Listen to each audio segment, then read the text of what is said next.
Hello, everyone, and welcome. My name is Apostle Aladdin. On today's live stream, I'll be taking calls from Muslims to speak to them about why they believe and what they believe. So if you'd like to join as a caller, now is your chance. The link to join is pinned to the live chat. Be quick because sometimes we get the queues filled up pretty quickly and then I can only take a few callers per stream. So now is your chance.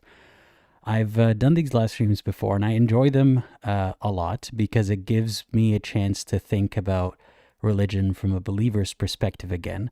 Because as much as I can visit, memories that I have of believing, I don't believe anymore. So it's always interesting to see what a believer thinks, or to ask them questions. So if you want that to be you, if you want to tell me what makes you believe in Islam and you want to have a discussion about that, please join. I think it could be very beneficial for both of us.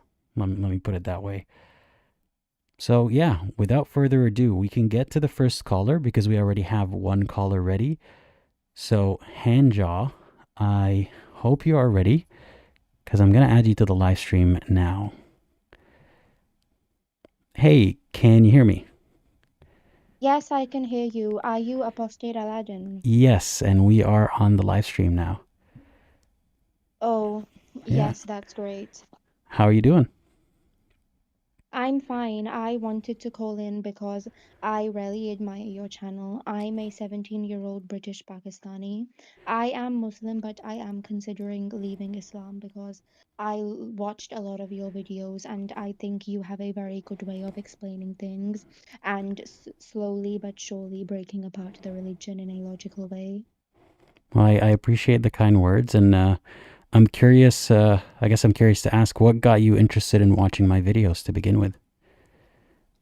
I had found a lot of ex-Muslims, for example, Infidel Noodle, Paris Sultan, and such.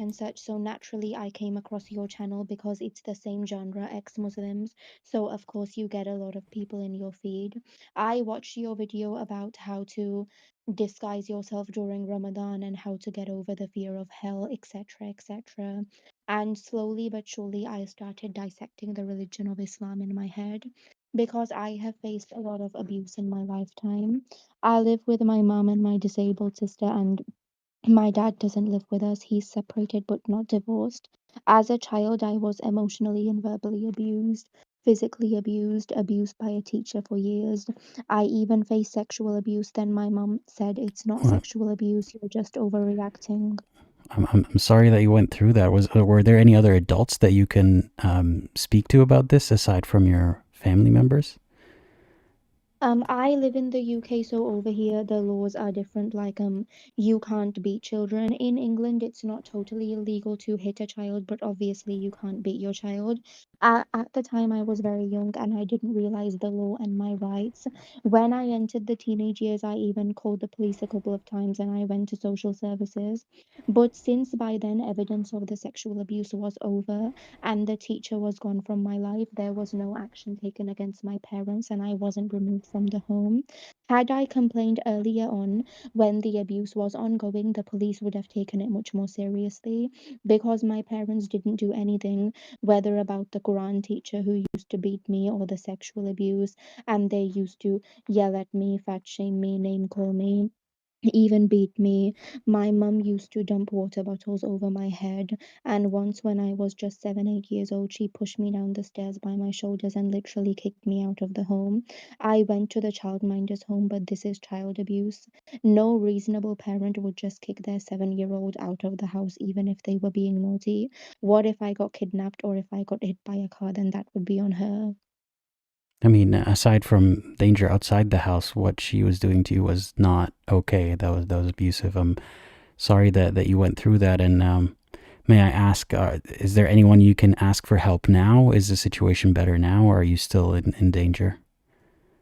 The situation is much better. My mom hasn't beaten me for years.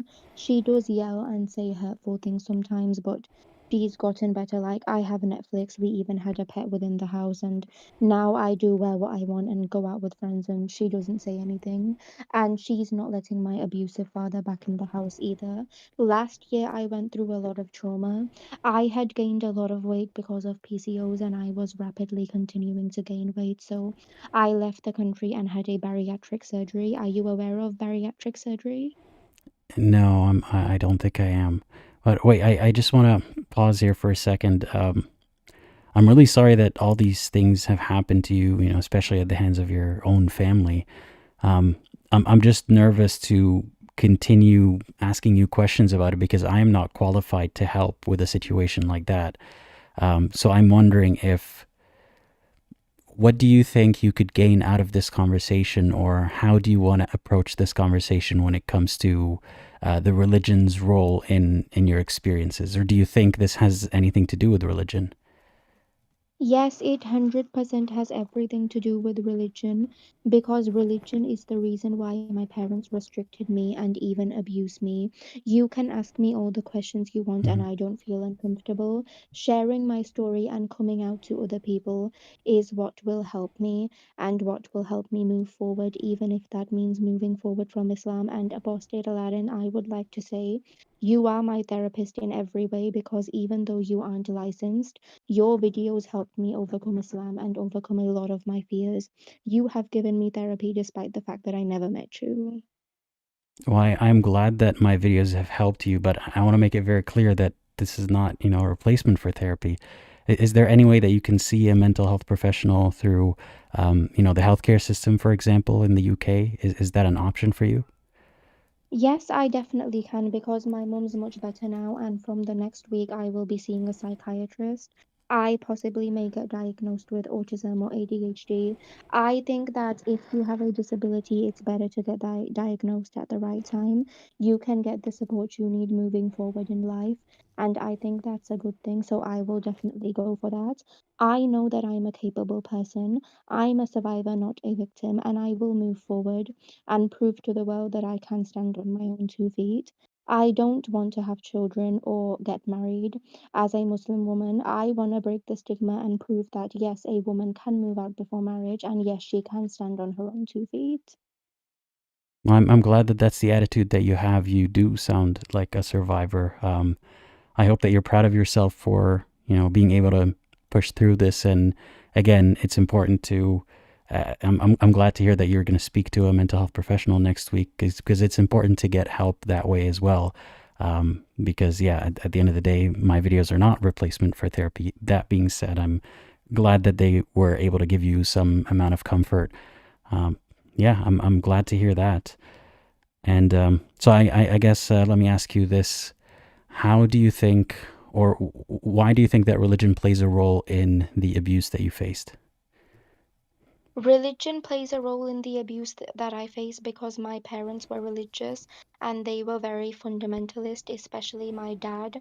My dad used to threaten me with Jahannam this and Al Nar that, and he would constantly threaten me, saying, "You're going to go to hell. Girls who don't obey their fathers will go to hell. Without my permission, you will enter the hellfire." And once he even threatened to burn me just for the sake of proving how hot the hellfire would be. He said, "Come here and let me burn you. Put your hand on the stove. If you can't tolerate this, how will you tolerate the hellfire? I should let you taste it in this world." He didn't genuinely burn me or try to burn me, but he threatened it.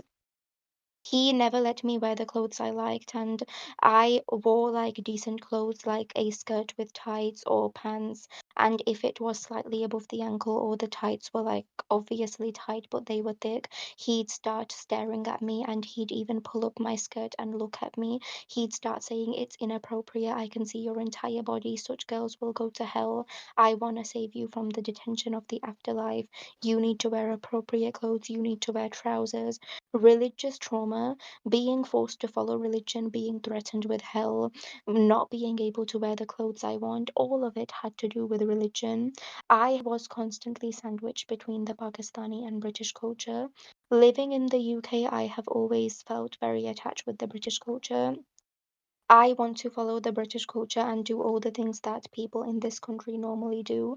like wearing what I want, boyfriends and girlfriends, maybe sex before marriage, or moving out and living on my own. For a period of time, I was part of the LGBT community as well. While I was out in Pakistan, I had bariatric weight loss surgery. And when I healed, I had to go back due to exams.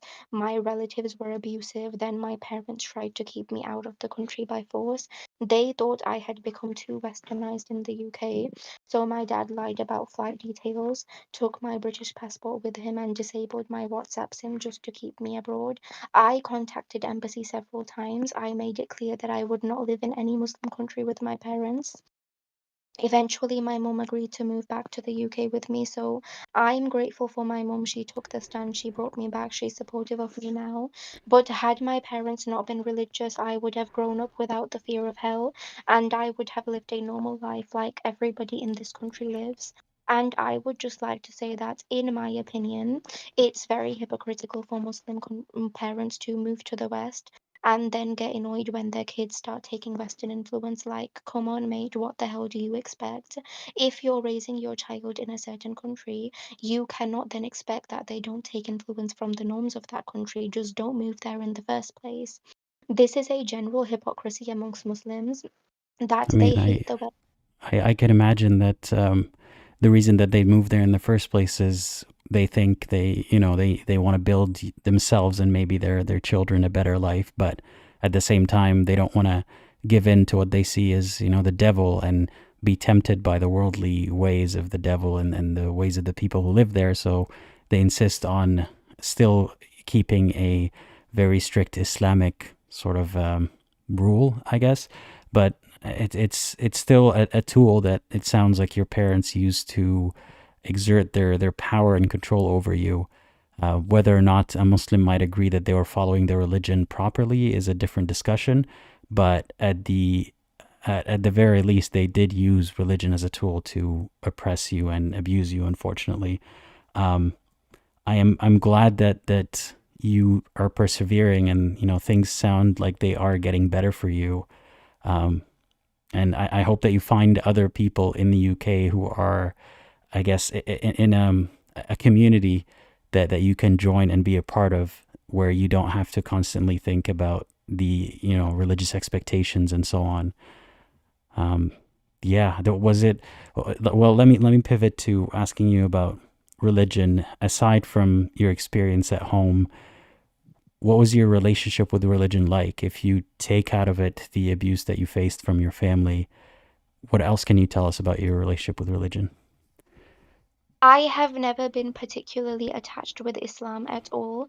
From the beginning, as I told you, I have always liked British culture, and I have had a love for British culture having been raised in the UK.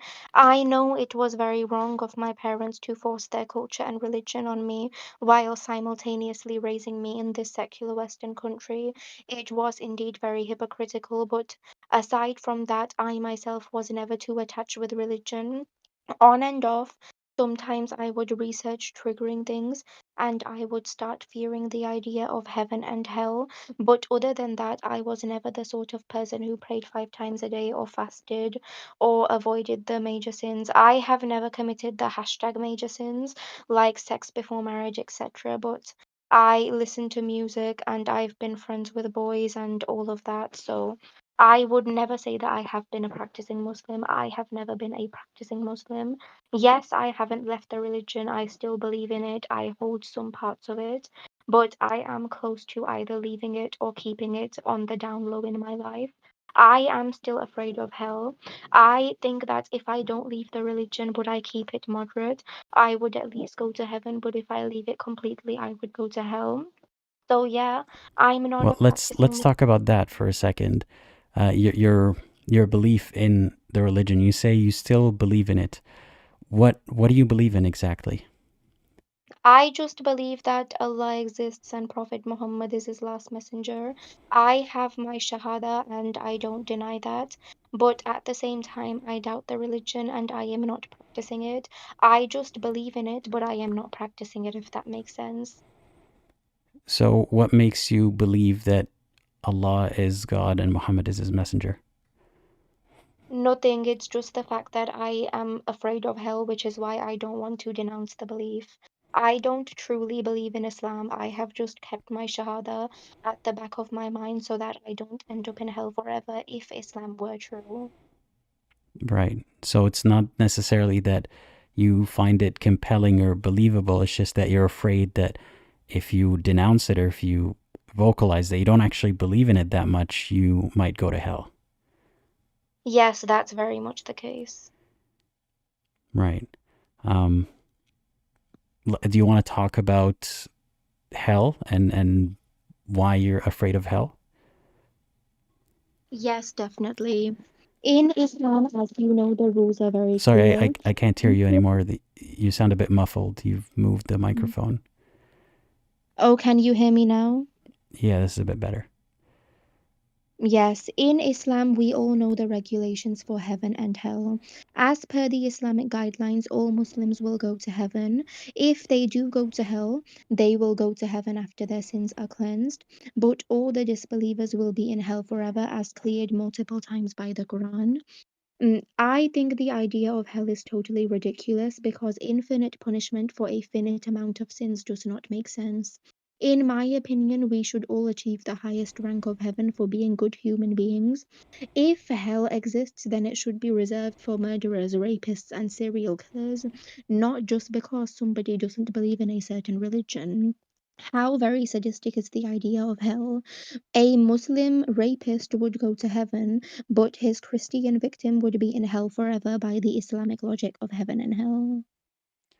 Right. So you see a lot of problems in this hell construct, and simultaneously you believe that there is a God that is a perfect God, that is Allah, and that He sent Muhammad as His messenger. How do you make sense of how the concept of hell seems to be very almost nonsensical, but God is perfect? How do these two things fit together? These two things don't fit together, that's what I've told you. Hmm. From the inside, I know very well that Islam or any religion likely isn't true. It's just my fear that means I can't denounce the Shahada completely. Because what if always remains at the back of your mind? Everything can be true and everything can be false. None of us know whether God exists, whether he doesn't exist, or if he exists, which religion is the right one. Either way, all of us are going to hell forever in one person's book or the other. Or none of us are going to hell because hell doesn't exist.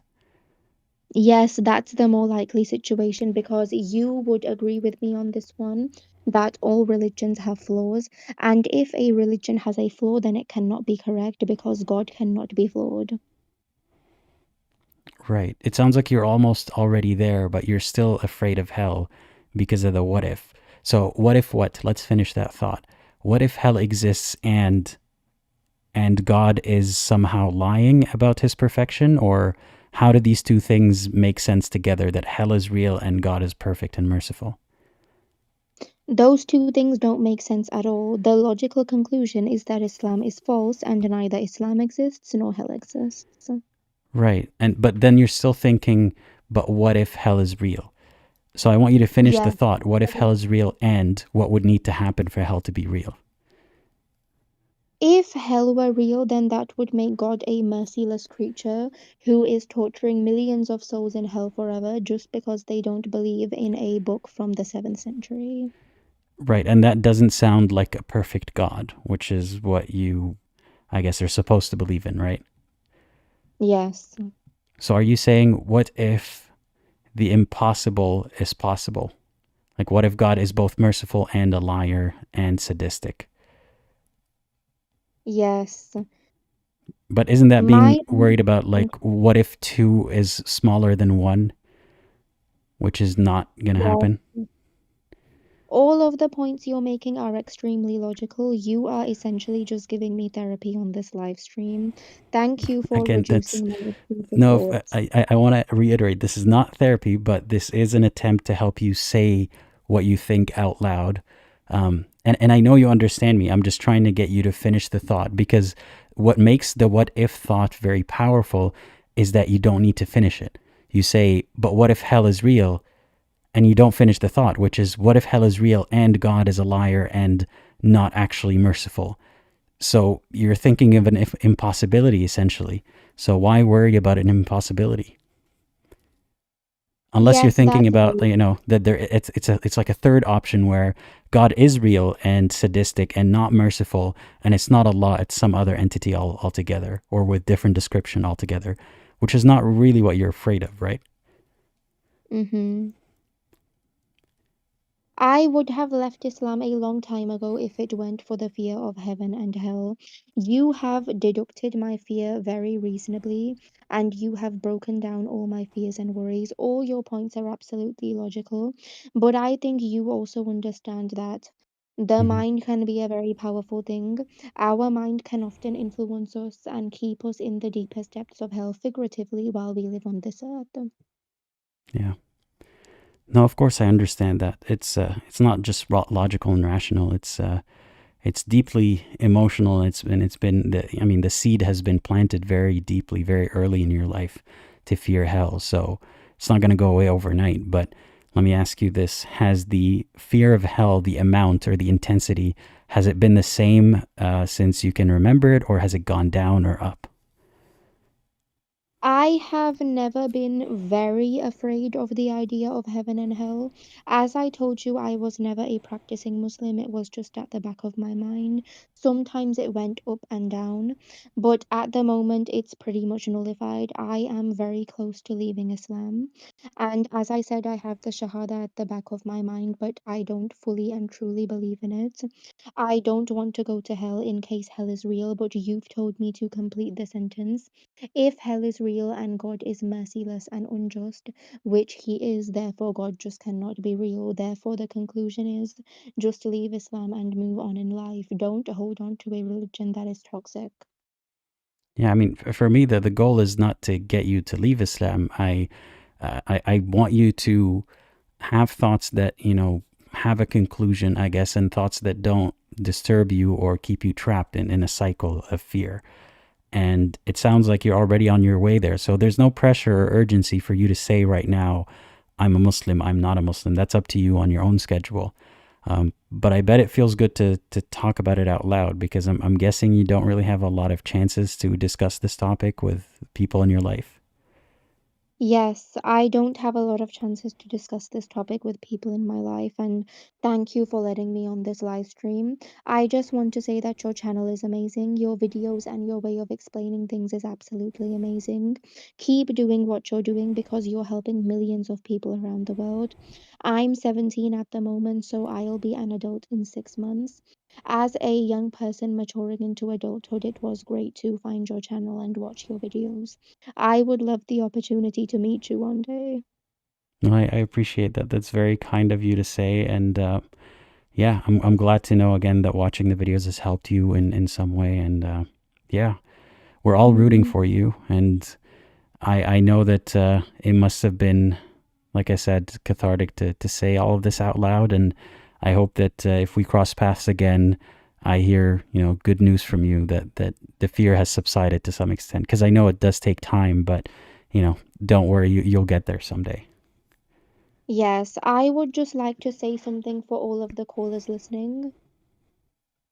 Okay, go ahead. All of the callers listening, whether you are Muslim or ex-Muslim, please remember that you are an amazing person at heart. Please do what you feel is best for you. Put your mental health first. And as for people who are afraid of Islam like me, if you look at something in the face of its flaws, it will lose all of its beauty. Read the Quran. As Muslims say, follow their instructions. Read the Quran with proper translation, and you will see all the flaws. Read the Hadiths, read all the contradicting verses. The Quran allows men to have 4 wives. The Quran allows men to marry Christian and Jewish women, but Muslim women can only marry Muslim men. The Quran allows wife beating. The Hadith justifies child abuse by saying if a child doesn't pray by age 10, then beat him. All of us know that corporal punishment is wrong and ineffective. The Quran and Hadith both blatantly say things that contradict modern day research, and yet people simultaneously claim that Quran is a scientific miracle and from God. Islam forbids music, yet music is one of the most beautiful things that ever existed. Well, No research I want to ask you today can something. prove against music. HanJaw, are you like do you have a list that you wrote, or are these all thoughts that you have in your mind that you've been thinking about the problems you find in Islam? I have been thinking about all of these things and I would like to express them to everyone. Think critically and think for yourself, as Apostate Aladdin always says. Yeah, that is the tagline. Well, I just want to say the fact that you're able to list them off so quickly and in a row, that indicates to me that you've been thinking about it for a long, long time. Um, and I guess this is a heads up: when you go have that discussion with a mental health professional, make sure to maybe mention to them that these are recurring thoughts that take up a lot of your brain space, and hopefully you'll find a way to not think about them all the time, because it must be distressing to always have that on your mind. Yes, this is certainly distressing for me, but I know that I'm capable. I will move on, and 10 years in the future, I hope to stand as a successful human rights lawyer.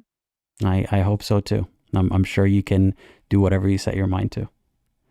Yes, now that you have heard me speak, articulate, and as you said, I've been able to give a long list off by heart and explain my reasoning, I'm sure you can see I would make an amazing lawyer. I'm sure you would, yes. And like I said, if you set your mind to it, you sound like the kind of determined person who can do it. So um, I Yeah. believe in you. Yeah. Thank you so much for validating me, for giving me advice, and for believing in me. You are right. I will try to subside my fear of hell and move on in life. Whether I stay Muslim or leave Islam is insignificant. I should just get over the fear of hell and be happy and be able to move on in life. As long as we don't hurt each other or impose our beliefs on others, nobody should care what the other person believes in. If heaven or hell is real, and let's hope it just isn't, I honestly wish all of us achieved the highest rank of heaven no matter what, because we're all good people trying to help each other in this game of life together at the end of the day. Yeah. Well, I hope the best for all of us, and thank you for the kind wishes. And take care. I will talk to you later. Bye bye. I will talk to you later too. Bye, Apostate Aladdin. This was a great opportunity. Thank you. Bye bye. Take Bye care. bye. All right. Thanks to the first caller. That was difficult to listen to. I'm sorry for not putting on a trigger warning. I didn't know what was coming, but yeah, I hope that the caller is in a much better place now. And yeah, thank you for calling in. We still have more callers. The volunteers are working hard in the background to line them up. So if you want to join as a caller, now is your chance. The link is pinned to the live chat. Let me read a couple of comments first before getting back to the callers. So, moderators, please let the next caller know that they're next. Someone here had mentioned, let's see, something about not being a true Muslim if you're only Muslim because you're afraid of hell. I can't find the comment again, but it was something to that effect. Yeah, there we go. If you are Muslim because you fear hell, you were never Muslim. Intentions matter. But that's the no true Scotsman fallacy. And you'd be surprised at how many Muslims, whether they admit it or are not aware of it, even are Muslims because they fear hell, or because they think of, the afterlife as something that's inevitable and they just have to pick a team or pick a side. So how can you say that they're not real Muslims when it's baked into the ideology, it's baked into the theology itself, that's Allah supposedly uses it as a tool to push people in a certain direction. So that's very weird that Allah would scare people with hell and then still say that those who are scared are not real Muslims. That doesn't make a lot of sense to me. I am not your sister says, good luck finding a Muslim who isn't afraid of hell. Yeah, I mean, there might be a few out there. I was actually surprised by the amount of Muslims in my life who don't think about hell all that much, which I think is not prudent. If it's something that terrible and that final, it's worth thinking hard about. So I don't blame people for being afraid of hell, whether they still believe in a religion or not. It is a terrifying idea, especially when it gets into your mind at a very young and vulnerable stage of your life. All right, taking the next caller, OJ Smoke. I'm adding you to the live stream now. Hey, OJ, can you hear me? OJ, you are on the live stream. Hi, how are you? I am good. How are you? Fantastic. Can you hear me well? Yes, I can. Wonderful, wonderful. So I Yeah. understand you are not a Muslim anymore. You raised a Muslim and you're not, and you left Islam. Yes, it's been a few years now at least. What was the reason behind you leaving the religion? So, I mean, I guess I'm the one who's supposed to be asking questions, but I'll give you this Sure, one. yeah, sorry about that. That's okay. I'll give you this one. There isn't a particular reason. The main, I guess, reason is that there is no proof that it's true. So it's not necessarily because I found one issue with it and I thought, therefore, that makes it false. It's more like, wait a second, there's so many problems here, and no one even proved it true to begin with. So that was essentially why. Okay, fair enough. Do you believe in God? I think the God idea is a man-made idea. We've never heard Really? of a God idea that didn't come from other people. Well, God, the existence of God is intuitive, right? So Not it really. doesn't Like require people achievement. disagree on it. Well, no, I mean the existence of an all-powerful creator is an intuitive belief. It's an existing. I mean, I was able to teach that to my 3-year-old nephew, and he was able to understand it within minutes. Right, but you can teach your nephew that Santa is real and they'll believe it. Like that's not a metric for anything. Yes, but the concept of God, the concept of an all-powerful creator, right? So that's something that, for example, when I leave my house and I go outside and I see unironically, I'm talking about things like nature, the trees, the intricacies of just the ecosystem. Even if I'm not scientifically minded, I'm able to observe that, right? And even if I like in the modern era, when I look at things like microscopes, so I can see things like the structure of a cell or the structure of an atom or a molecule and the laws of physics, is that not an indication of an all-powerful creator? No, not really. Because I guess, I mean, that's the direction that we're taking in the conversation is there an intuitive proof? I mean, is that what you mean to say, that it's intuitively provable Yeah. that God is real? No, Yes. because Because okay, let's finish the sorry. thought to its completion. Let's say things are so intricate and there's no way we can somehow determine that there's no way that this happened without intention and one entity designing everything. Is that what you're saying? Yes, a designer. Right. Like, to me, the way I see it is that like religion is one thing, but the existence of God is intuitive. It is instinctual. It is something Right. that's understood through thousands of years all over the world in different cultures, right? So it's a process of elimination, right? Because the way I see it is there are only two religions out there, Christianity and Islam. No other religions are actually what I would meet the definition of what I would consider a religion. But you know, Judaism there was a time is a when religion. there was a Yeah, time before sorry. Judaism and Christianity and Islam where someone might have thought there's only one or two religions that are actually legit. Everything else is nonsense. But there's nothing before Islam. You see, what we believe is that Islam has always been there. Right, Islam does not stop that's an assertion that today. comes from the religion. If we look at history, there are religions that I predate understand, Islam. Yeah. I understand, but from the Islamic tradition that these were all Islam. These were all versions of Islam, right? God sent 100,000 prophets to multiple different nations throughout time. Right, but that's an Okay, assertion from the religion. And again, it's like someone taking credit for things that already existed. Like a prophet but that how can I says, prove something that happened 20,000 years ago but in you think that Iraq or China? How can I I prove mean, we that? have artifacts that show what people, I'm not the one who's making a claim that is hard to defend. It's the religion that's Well, the making a claim. artifacts show that monotheism has existed throughout time, and over time, that monotheism becomes polytheism over time. So, Actually, for if I example, remember we correctly, believe it that the started off as followers of Jesus. polytheism. If No, I it's actually the other way. No, if I I remember mean, look at correctly, it this, was for example. polytheism predates monotheism.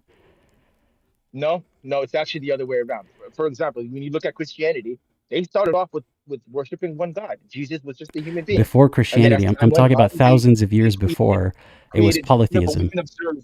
No, but we can observe monotheism mutate into becoming polytheism.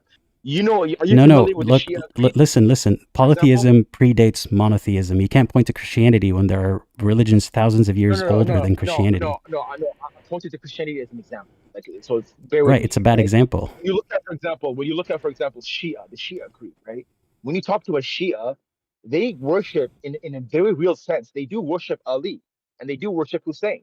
When they have a crisis, what do they say? They say, Right. "Ya That's Ali, really save." off topic though, because No, no, I hold on, don't hold on, I don't care for hold on. Let me Shiism. finish. No, Yeah. no, let me finish my point. So when they say, "Ya Ali, Ya Hussein, please save me, please help me," they're praying to Look, men, I men get who where are you're going really. this, but this is not the So stream where we care they if Shia somehow. is polytheism or monotheism. I don't care for Shiism. It's kind of off topic. Like I get you're trying to say But that Shia is, you're trying to but say that Shia we can started off as observe. monotheistic. Wait, you're trying to say that we Yeah, can observe monotheistic religions becoming more polytheistic. Therefore, that over proves time, that. exactly. But we have evidence of polytheistic religions that are way older than the first monotheistic religion. So just Well, I have evidence. So let me find you the proof, okay? Because I have books talking about it as well. That it starts off as monotheism, and as time goes on, it becomes polytheistic, right? I think this is So getting a bit off topic, but you believe that everything started with monotheism. The first ideas about God yes, were monotheistic and then turned to polytheistic. exactly. But even Over if that time, were the yes. case, which I don't think it is, but let's say it was the case, even if it is intuitive and people think there must be a designer, there must be a God, therefore, that doesn't mean therefore there is. It just means that this is our simple-minded explanation for, why everything is Well, here, the because way we I don't see have it is all the that the facts. default. Well, the Mhm. default view is that there's a God. That's the way we see it. That it's self-evident, Well, and that that was you the can say default, that like there is no creator. the default view back when they didn't know why things happened was to think that there was someone pulling the strings. Like there was, there's no rain, let's pray to the God of rain. And now there's more rain sometimes. Therefore, our prayer works. But now we know how rain works. We can even seed the clouds to cause rain. So with more information, our understanding of the world changes. Okay, but if I'm looking at the precipitation and I'm looking at the clouds, I understand that the reason why it's happening is because the rain is coming from the clouds. Obviously, that doesn't disprove that somebody is facilitating what that happening. I'm saying the It idea doesn't make came any about sense. Like I can earlier. say that No, my I'm son was saying created by God, before we but if understood. anything, in a real sense, my son came Dude, from my sperm cells. okay, You know what I I mean? need to Yes, finish a that's a thought scientific here. explanation. I need to finish a thought here. Before we knew how rain worked, our explanation for it was God, there's a God of rain, there's a God of life, whatever you want to call it, and we're going to pray to that God. Now we know how it works, No, and it was then, no. It would have back then that rain comes from cloud. Everybody knew this. You could see it become cloudy, and then rain starts coming from the clouds. right, We know but this. people used to think that they could pray to gods to, I mean, Muslims still think that they can do salat al-istisqa, prayer to Yes. make it rain. Yeah. Right, but it doesn't really have any Me too. effect. But we have actual science to make it rain and observe when it's going to rain and predict when it's going to rain. I'm saying with more information, we don't make as many assumptions. What I'm saying is that when you see that fact that it rains, you're seeing it from the clouds. An ancient man can make the same observation that you're making without you relying on scientific explanations. You're not a meteorologist, but you know that for a fact that you can explain the scientific reason why it rains, but you can see it with the clouds. It's a causal effect. Rain Right. comes Yeah, from yeah, the but clouds, they right? thought that the clouds, like But gods can make the how does clouds that come. disprove? I don't think you're getting the point. What I'm saying But is how does that hold up? But how does that disprove anything? That God that's made the it thing. rain, You've never which really caused the rain. proven that God is real or that God causes things to rain. And I'm not disproving that. I'm saying back when we didn't have a lot of information, we assumed that there was a God or an intention behind the rain, and we prayed to that intention. We don't do that anymore. At least most of us don't do that anymore. We rely on the weather apps, and there are government agencies out there that do cause rain. With the cloud seeding, even in the Middle East. So that doesn't mean therefore God is not real. It means that the more information we have, the fewer assumptions we need to make. But do you see the logical fallacy behind explaining the scientific phenomenon as a disproval of God itself? I didn't You say see that the it's a fallacy behind that? disproval. I don't think you're listening. I didn't say it disproves God. I said when we didn't have as much scientific information, we assumed a lot more was directly caused by God. Now we don't make that assumption. Give me 1 second. Let me give you the proof right now. So I'm gonna I have to find this. No, I mean, My okay, internet. let's skip Oh, yeah. there's one step I want to skip because I am not a person who says I know for a fact there is no God. I think God is a man-made concept, and arguing about something that we will never be able to prove is for me a waste of time. So let's assume that God is something that we can both deduce. Let's assume I agree with you there is something behind all of this. I'm not calling it God because it's something, right? How do you know that it's Islam specifically?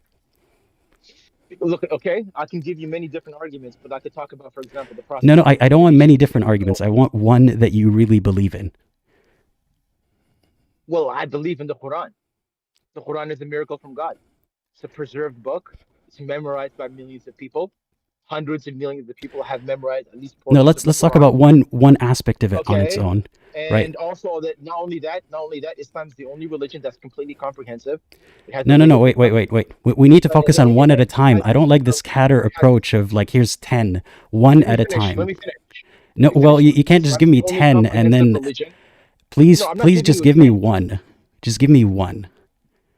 The comprehensiveness of Islam, as well as the miracle of the Okay. existence of the Quran itself. No. Okay. Let's take one at a time because that sounds like more than one. The comprehensiveness of Okay. Islam proves that Islam is how God communicated with us. Is that what you're saying? Well, no, that's not what I'm saying. What I'm saying is that if God is going to communicate with us, what would be the first thing that you That's say an to God? if. Wait. That's an if. So No, but why we're is it an making the if? assumption, right? We're hmm making the assumption that if No, we no. have a We just religion assumed that there's that is something behind oh all my of this. God. That's the Okay, let assumption me that we finish. made, If we have right? a But religion, you're making okay, a false we're assumption going to here. have hmm okay, if you speak to God, for example, if God was to present himself to you, you would ask him logically, tell me what to do, right? No. That's not what I would ask God. So I would ask God a lot of other things. But let's start with No, the but assumption that we that would agree be one of on. the questions, right? No, not really. The assumption that we agree on here is that there is something beyond that there is some intention to this world, that there is some design to this world. That is the assumption that we can agree on for the sake of the conversation. How do we go from there to Islam? You see, like the thing is that like I'm trying to build an argument, right? And then you're basically trying to corner it, right? So you let me build No, my argument.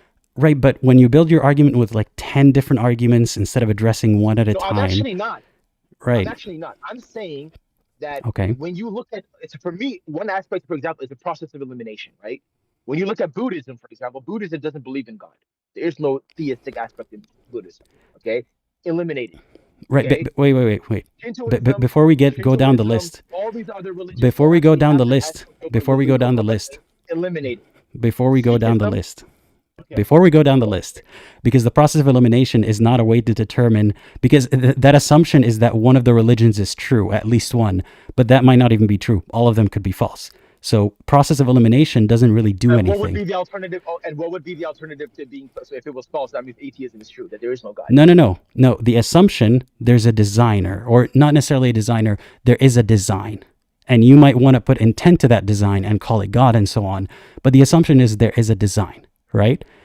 That's it. That's where we can end the assumption. I'm not going to say, and therefore that designer might want to talk to us or instruct us, and all of these are just extra assumptions.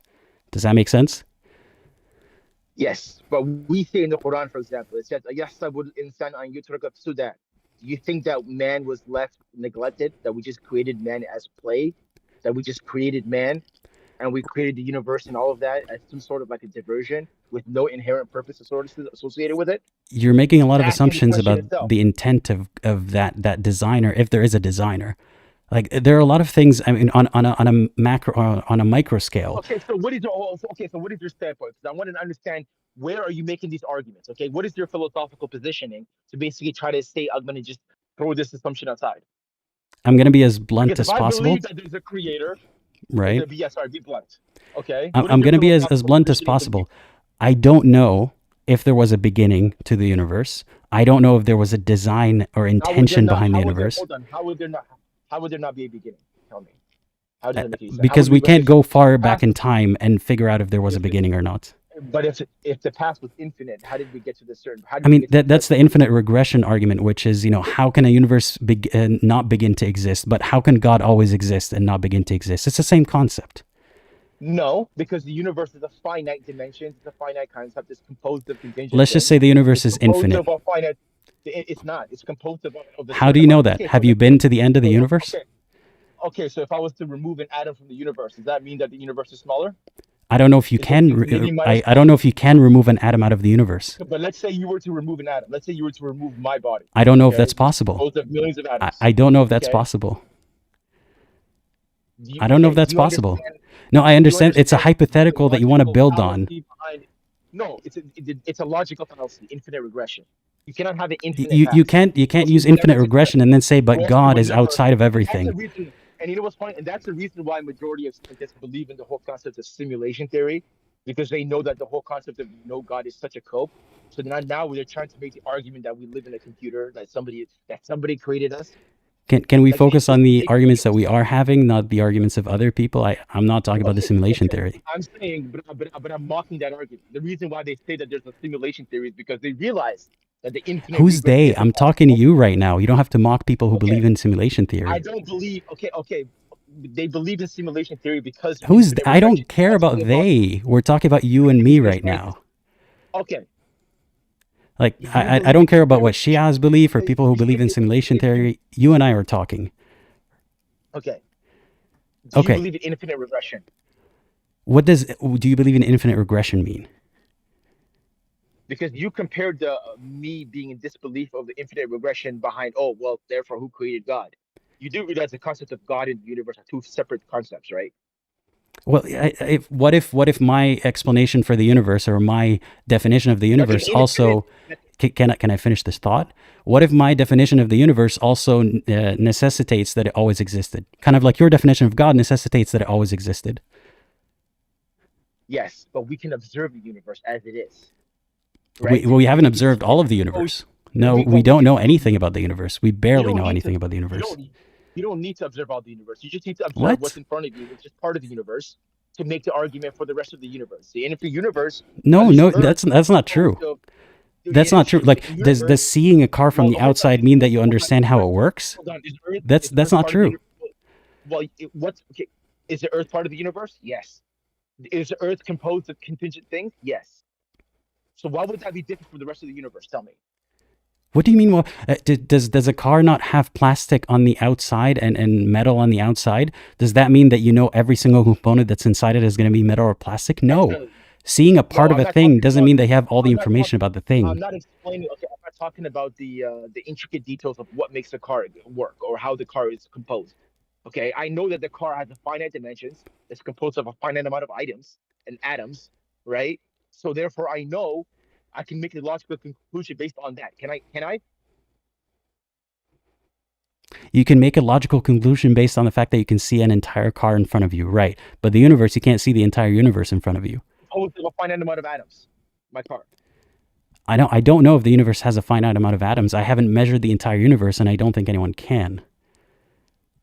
So your argument is based on some sort of like a belief that I'm not making maybe the the argument universe here. is You're the one infinite. making an argument. No, I'm but not making an argument. that's your belief. Your belief is that the universe is probably infinite. And so you're just Haven't testing no that. haven't you even heard what I'm saying? I'm making an assumption, right? Like I'm not the one making an assertion here. You're the one making an assertion. My No, I'm assumption saying that is you're that also I making an assumption as well. You are not making anything other than this is a faith-based argument. That's exactly what you're making right now. This is a no. faith-based argument. You Here's have the a thing. faith-based You argument think that that the you have universe to have an is answer to infinite. everything. Sometimes it's enough to say I don't know. Okay, I know that God created the universe. I don't know how He did it. Same thing saying I don't know. Right, but I don't have to how know do you know that God how God created the created it universe? because the universe is finite, composed of contingent things. So there must be an My all God, all these infinite are thing that okay. caused it. Look, I A cause, said a cause. Look, I said I okay, said let's skip we over need hear me out. Dude, hear me out. I said, God damn it. Can you let me finish? Okay, I can mute you. Look, listen, I said, let's skip the whole we need a God thing. Let's say there is a God. Let's say there is a design behind all of this, a designer. How do we get to your religion? Okay, so if you make the assumption that there is a God, and that this universe was created by God, then I look at the other proofs. For example, the life of the prophets, the composition of the Quran, Okay, one and at a also time. as One at a well as time. the One at a elimination, time. One the at a concept of time. elimination. One at a Okay, time. right? Because we've had the same conversation already a few times. A process of elimination is not enough to prove something, because that includes the assumption that one of the religions is true. And then we got to this point where you're like, how can how can God create something and not talk to it? That is the part that we're arguing here, right? So Yes. you think that if there was a design behind the universe, that necessitates that there's an entity behind that design and that it needs to talk to us, right? Well, yeah, and the design needs a designer, does it not? I don't agree. Like, for That's example, cause if you look, cause I that's don't agree. cause. I don't agree. But look, if you look at, for example, a canyon, right? It might look so beautiful, like it was carved out by some huge entity that is, chiseling it out at the rocks. But you can understand that using natural phenomenon, that does happen. Water erodes and it causes that valley to exist. It could look so beautiful, it could look designed, but it's not actually intentionally designed. That same thing, those same mechanisms can be how But that designs same thing when emerge. you're looking at the force, when you look at the existence of a molecule, the intricacies of a single atom with the nucleus inside of it and the electrons surrounding it, Look, and I all of can that look. happening. Hear me out. Like, I can I'm level not with you gonna here. say that, oh, this is evolution, because at the end of the day, atoms are not evolution. Atoms existed from the beginning, right? It's not a living thing. It's an atom is an atom, Let's not even get into right? evolution right now. I don't know We're gonna how talk we about came to evolution. exist. I don't know how we came to exist, but it doesn't necessitate, therefore, there's an intelligent designer that has intent and wants to talk to us. I don't So think now you you're can just make those assertions. criticizing without any sort of philosophical grounding in order for you to make these assumptions, in order to make these criticisms. Like, I'm What not the is your one making the philosophical grounding assertions. to You're the understand? one making the assertions. No, but you are rejecting our assertion. I'm asking you, what is, like, if I was debating a Christian, I'd be able to understand because he's coming from his Right. And angle, and right? those are What the is kind your of angle? arguments that you're used to having as religious people, is, my religion is better than yours, but on its own, look at your religion in a vacuum. Can it stand? Not just it's Okay, better than the yes. other religion. Okay, so making the well, if you leave aside the self-evident assumption that God is existing, God is real, we can look at, for example, I can ask you a question. Do you believe the Prophet Muhammad was sincere? Did he believe he was Sincere, I don't think his sincerity has anything to do with the truth, whether no, or no, not it's he's a yes or no truthful. question. Just a yes or no question. Do you believe he was sincere? You don't get to ask me yes or no questions because you're building up some bullshit case. Well, Whether I he's mean, you sincere or know the Prophet not, Muhammad. You used to be Muslim, right? So do right, you believe he was sincere? I don't think his sincerity has anything to do with the truth. Okay. So I don't know, because I wasn't there. I don't know if he was making it up to cover his ass sometimes. I don't know if he actually thought he was talking to God or Jibril, to God. I don't know. So when he was waking up at 5 a.m. to go pray, when he was basically Right. Someone can be doing sincere and be when he was delusional at the same basically time. His sincerity has nothing to okay, do with whether or not it's so truthful. you believe so you believe he was delusional. Again, I don't, I'm you like, want me to okay, make an assertion so you can argue that's it. fine. I can't make an No, no, assertion about his mental stability. I don't know. All I can say is that doesn't prove so how when you look sincere at he what is, so doesn't prove that he's truthful. when you look at what he brought, when he brought a religion, okay, that says La ilaha illallah, there is no God but Allah, that Allah alone is worthy of worship, okay, and to leave aside all the false idols that his forefathers and people around him used to worship, okay, and when you I, look at what he I brought, don't get where this argument is going, really. when it comes to the complexity of Islam, the Sharia, the legal Look, system, let's let's the way let's we emphasize let's take it hygiene, one at a the way we time. You emphasize can't family, just, let's the take it way one we, at a okay, time. Let's take it one at a okay, time. You can't throw like 10 characteristics and say, therefore, altogether, this constellation means that it's true. So you're saying someone's sincerity and dedication and waking up at 5 a.m., that's a measure of truth. That is not, no, no, right? no. I'm asking you if he's sincere. That's all I'm asking. I'm not whether it's measure of truth. You're not just asking for You no need to be reason, because sincere. you're building a Somebody case confused. for, Somebody therefore, confused. it is true. Somebody because if he was delusional, okay, then he would behave in a different way. Okay, let me I'm saying he was let me sincere boil down in this entire argument to why else would he do it? This entire argument kind of arguing is, why else would he do this? Why else would he do that? But that doesn't prove that therefore he's a prophet or therefore he's telling the truth. You can't just eliminate why else. You can't just say, well, he's not crazy because so and so. Well, he's not a bad person because so and so. Therefore, the only conclusion is that he's a prophet. That's not how it works. You need to prove that he's a prophet, not just say, why else would he do this? okay, when you look at the what's it called? I'm saying like the entire comprehensive nature behind Islam, and What does that mean, the entire what's it called? comprehensive nature? That Islam touches all aspects of life. That just means that someone maybe had an obsessive nature and thought about everything doesn't mean that therefore it's true. It's the only religion. It's the only religion that has that. So Right. I'm saying Again, if there was in a greater, vacuum, and in a and vacuum. yeah, Let yes, me but think about this for a you do second. agree that Islam is the only. You Jesus do agree Christ. Islam is Dude, okay. you can't just ask me yes or no questions and think you're building a case. In a vacuum, does a religion's comprehensiveness or how obsessive it gets about every action in your life, is that a measure of whether or not it's true? I'm saying it's an argument towards it because if It's God was not. revealing himself to us, because in contrary, for example, I'm going to compare, before you interrupt me, I'm going to compare Islam to, for example, Christianity, right? When you look at Christianity, there is no comprehensive nature to it. There is no legal Dude, system. again, There's no you can't Islamic just system. say it's better than Okay, this other let me religion, finish. therefore it's true. We've had this conversation before. You can't say it's better than this religion, therefore it's true. Forget all the other religions. We're I'm just saying looking at Islam. If God is real and religion is true, then by the process of elimination, Islam is the only true religion because it's the No, only no, no, religion no, that no, can no, allow us no. to live in There's life, a lot of is assumptions in universal, those. that There's a has a lot of person. Hold on. assumptions.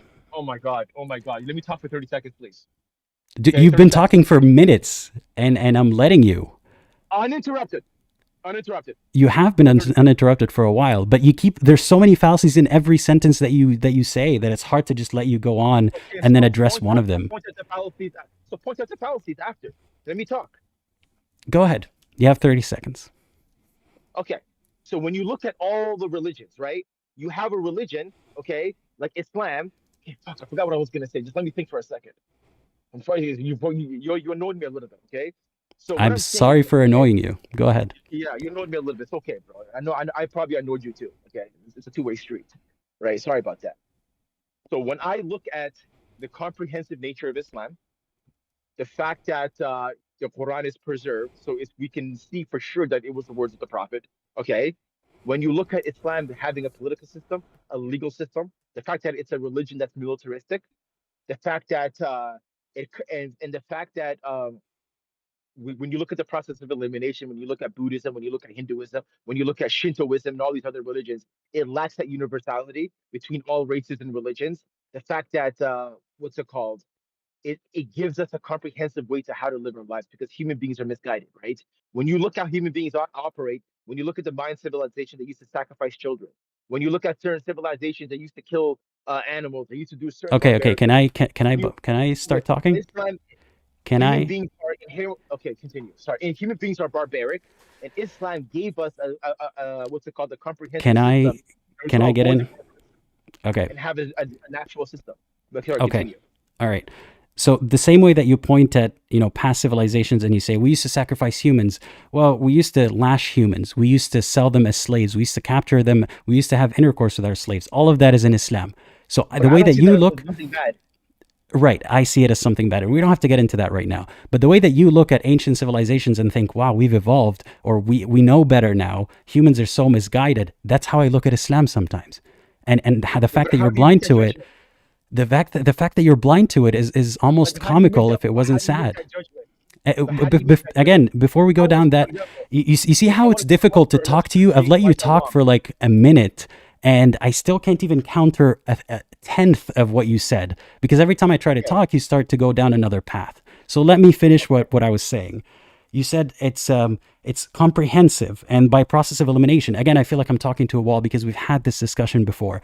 A religion being comprehensive on its own, forget all the other religions, just Islam right now. There is no other religion, just Islam. Does the comprehensiveness of a religion indicate that it's true? yes, because No. if God was talking to us, God would give us a code of conduct because God knows us best.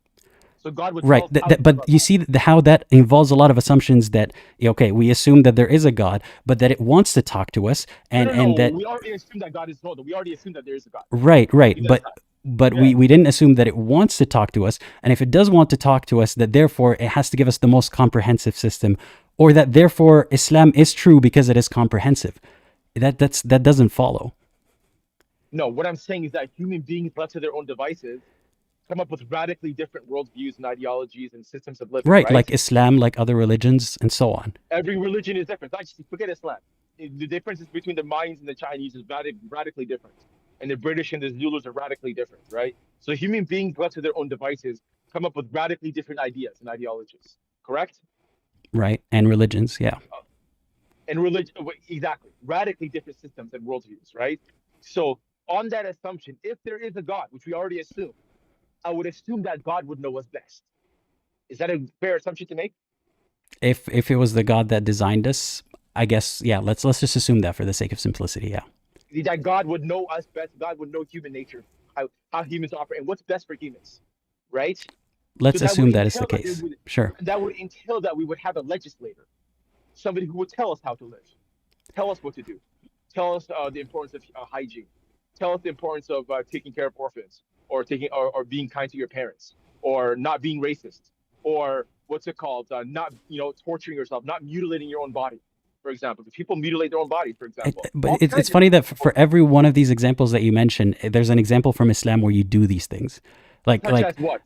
mutilating your body, circumcision, and female FGM, female No, genital mutilation. FGM is not part of it. FGM is not part of Islam. Okay, Some the only thing Muslims that's disagree, Islamic but is okay, not but it's even not part even of Islam. circumcision, right? Like, what was the point of that? That God forgot to design us properly before creating us, and He was like, "Oh, right, I forgot. Snip that off." Like, that doesn't make any Just the sense. foreskin. That doesn't count. I'm talking about mutilation, like for example, That is people have mutilation. how people do those Is things it with how you were eyelids, for born? example. Or people how they chop off their what's it called their what's it called they chop off their genitals, or they mutilate the eyelids, or they blind themselves, or they cauterize themselves, or Right, they right. do But all but kinds of things to I'm saying themselves. this is a So form you of it. have, It's for not as example, bad, but it's a form of it. yeah, You don't see how for that example, you have, is ironic? Like, well, no, can you imagine? Can you imagine with me a world where Islam didn't ask for circumcision or Judaism, and then I told you I have a religion where my God says you have to cut off a little bit of the tip of your penis? You would say that's foreskin, yeah. crazy. That's crazy. Why would God ask you to do that? But because your God allegedly asked you to do that, therefore it's not crazy. We make our judgments and our assumptions based on what's it called, what God has revealed, right? So I can point to, for example, the reason why God did it is because God legislated it, right? But I can give you the health benefits behind, male circumcision. I can give you the health benefits behind, for example, what's it called, having proper hygiene, for example, or for example, taking care of your children, or being kind to your parents or your neighbors. These are all to Islam has a list of conduct. You would agree, right? And we have this list of conduct, and if we adhere to this list of conduct, we would live a good life, right?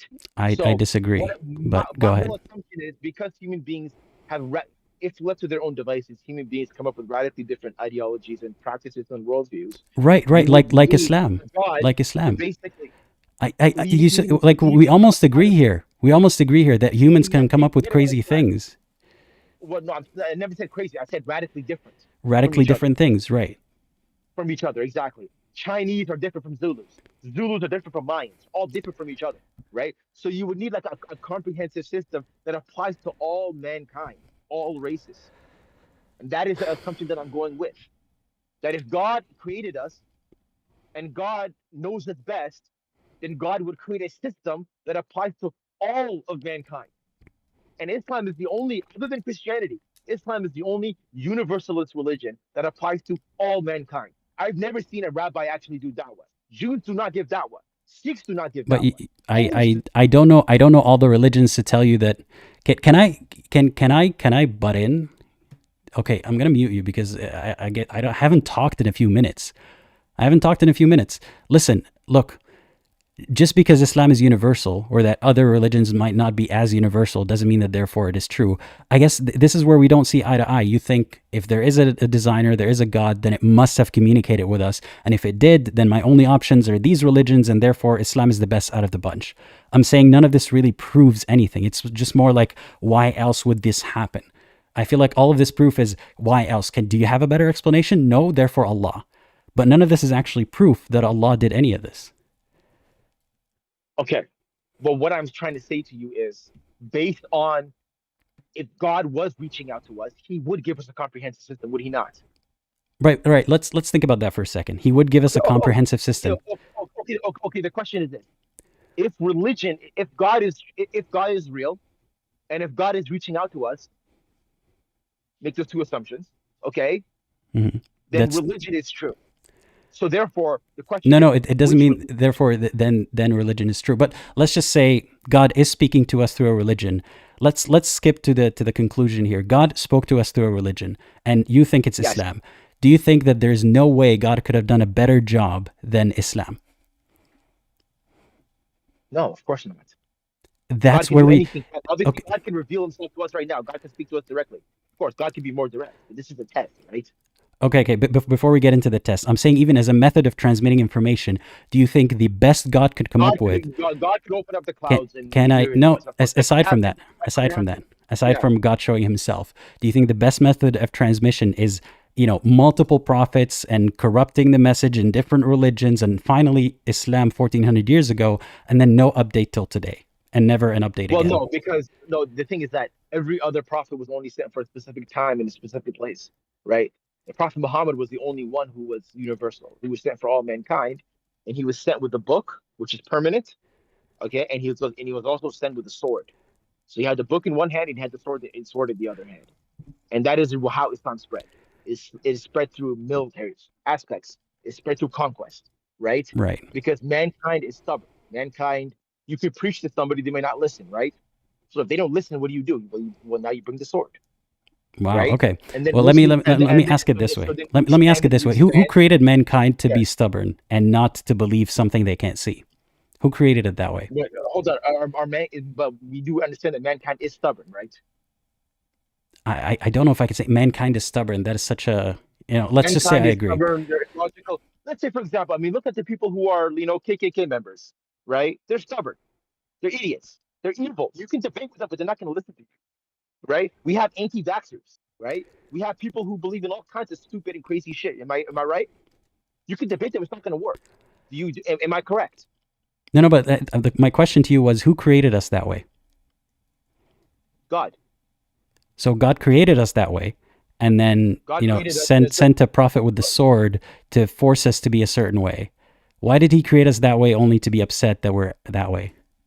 Well, we were created with a belief in God, right? So in Islamic belief, I'm not sure if you know, I think you actually do know this, right? We were created with the fitrah. We were created in a That certain is a way where claim, right? you That are is a claim that inclined is to not believe. Yeah, objectively that's true. fine. Yeah. Yes, we are inclined to believe in the one God, instinctively, right? And scientific studies even show that even babies in toddlers, sorry, are inclined to believe in a great creator, right? So we have that instinctively in our bones, the belief in a creator, right? But then human beings, due to their own ego, due to their own arrogance, due to their own self-interest, decide to turn away Look, and say we're going to do what we want that's to all do. the Islamic narrative. But I ask you, who created What human Islamic beings with narrative? that You know how evil? human beings are. Let But me that, ask that, you. that, that I that's ask not you a an question. Islamic Who narrative. That's created the common sense. humans? Who created that humans with that nature that you're admonishing them for, or God is admonishing them for? Human beings made themselves that way. I'm saying God Wait, created no, human beings. God created them with that nature, right? No, they became that way. What are Became you since talking about? when? That didn't We God were know that they were created going to that. become No, that? Didn't God create no, them okay. and know that they're going to become that way? Well, well, no. I'm talking about everybody starts off like as a toddler. Everybody starts off with a fitrah. Everybody starts off as Okay, but if it's believing in okay, one God. let me put it this way: if every child then, or a lot of children, grow up to then have an ego and turn against God and all that kind of stuff, that's a flaw in the design. God knew that would happen. God, no, God gave us free will, and human beings have the free will to behave how they want. So if have the free will and they choose to behave arrogant and have ego and turn away from what's true, and let's leave the religion aside from now, even based on secular aspects, are human beings not stubborn and ignorant and arrogant? I mean, I'm getting a lot of demonstrations of that on some of these live streams. So sure, yeah, there are human beings that are stubborn and ignorant and arrogant. Yes, Do human beings not turn away from the truth, things that are objectively true? Like that vaccines work, for example? Just a small example. but don't you see how that could be also applied against your position? If I say the reason that you No, no, don't no. believe me, hear me out. If I say the reason you don't believe me is because human beings are stubborn and egotistical, doesn't that work? What do you mean?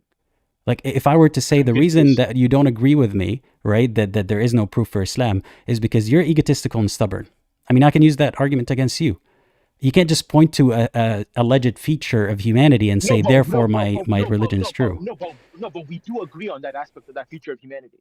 That human beings are Right. this way. But if we do agree And on it, that's I the can also reason use it why, against and you. that's why, and that's the reason why the prophet was sent with the sword.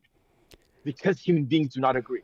That's the But argument again, I was trying to get I across. ask you, who created us that way? It seems almost like a problem that is being solved way after it should have, like it should have been solved in the design stage. If God can create us with penises and then say chop off the tip, or like create us with I'm egos and saying then that send a guy with God a sword, created us. like why is God No, dealing no, with no. problems after already he sent the design to print? Okay, okay. There's nothing. Okay, I'm not gonna try to condemn people for being ignorant or arrogant or having an ego, because human beings are, even Muslims are. Every human being is, right? The question is, do you believe in God and do you worship God?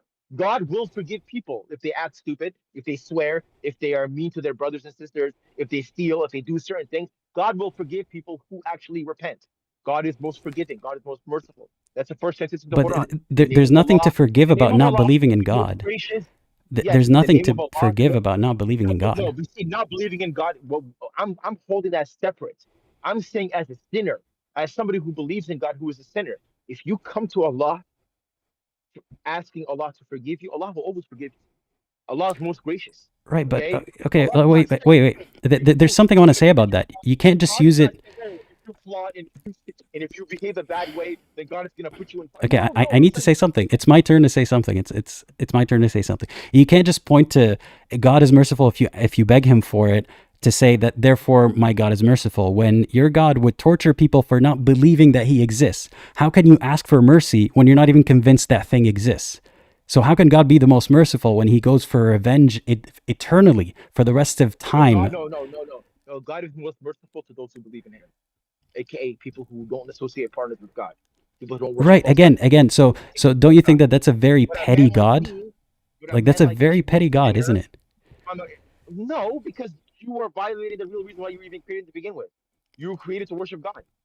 So if you're doing what's against you, you're committing a crime against God, and you are not worship. So therefore, you go to hellfire. You deserve hellfire.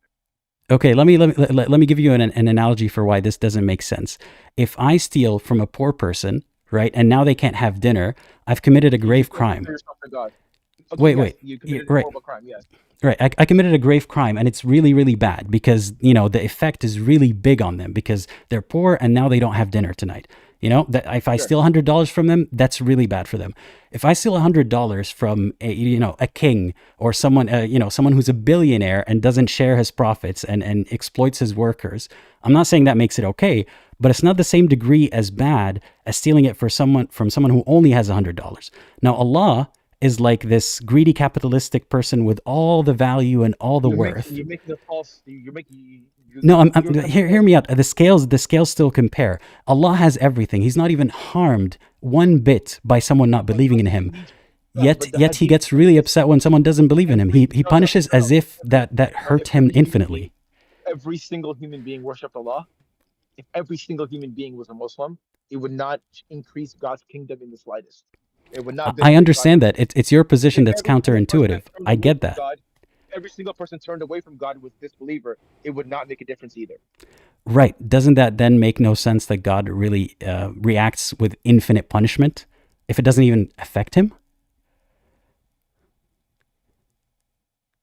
Like it's almost petty. It doesn't get to God. Why does he need to torture people infinitely for not believing that he's real? Oh, I can't. Okay, Yeah. Tell me why. hold on, give me 1 second. My wife just sent me a message. Sorry. Say that again. Right. If not believing in God or not worshiping him doesn't hurt him, why does he punish for it infinitely instead of the scale, being the opposite way where, oh, it doesn't hurt me, I don't need to punish this?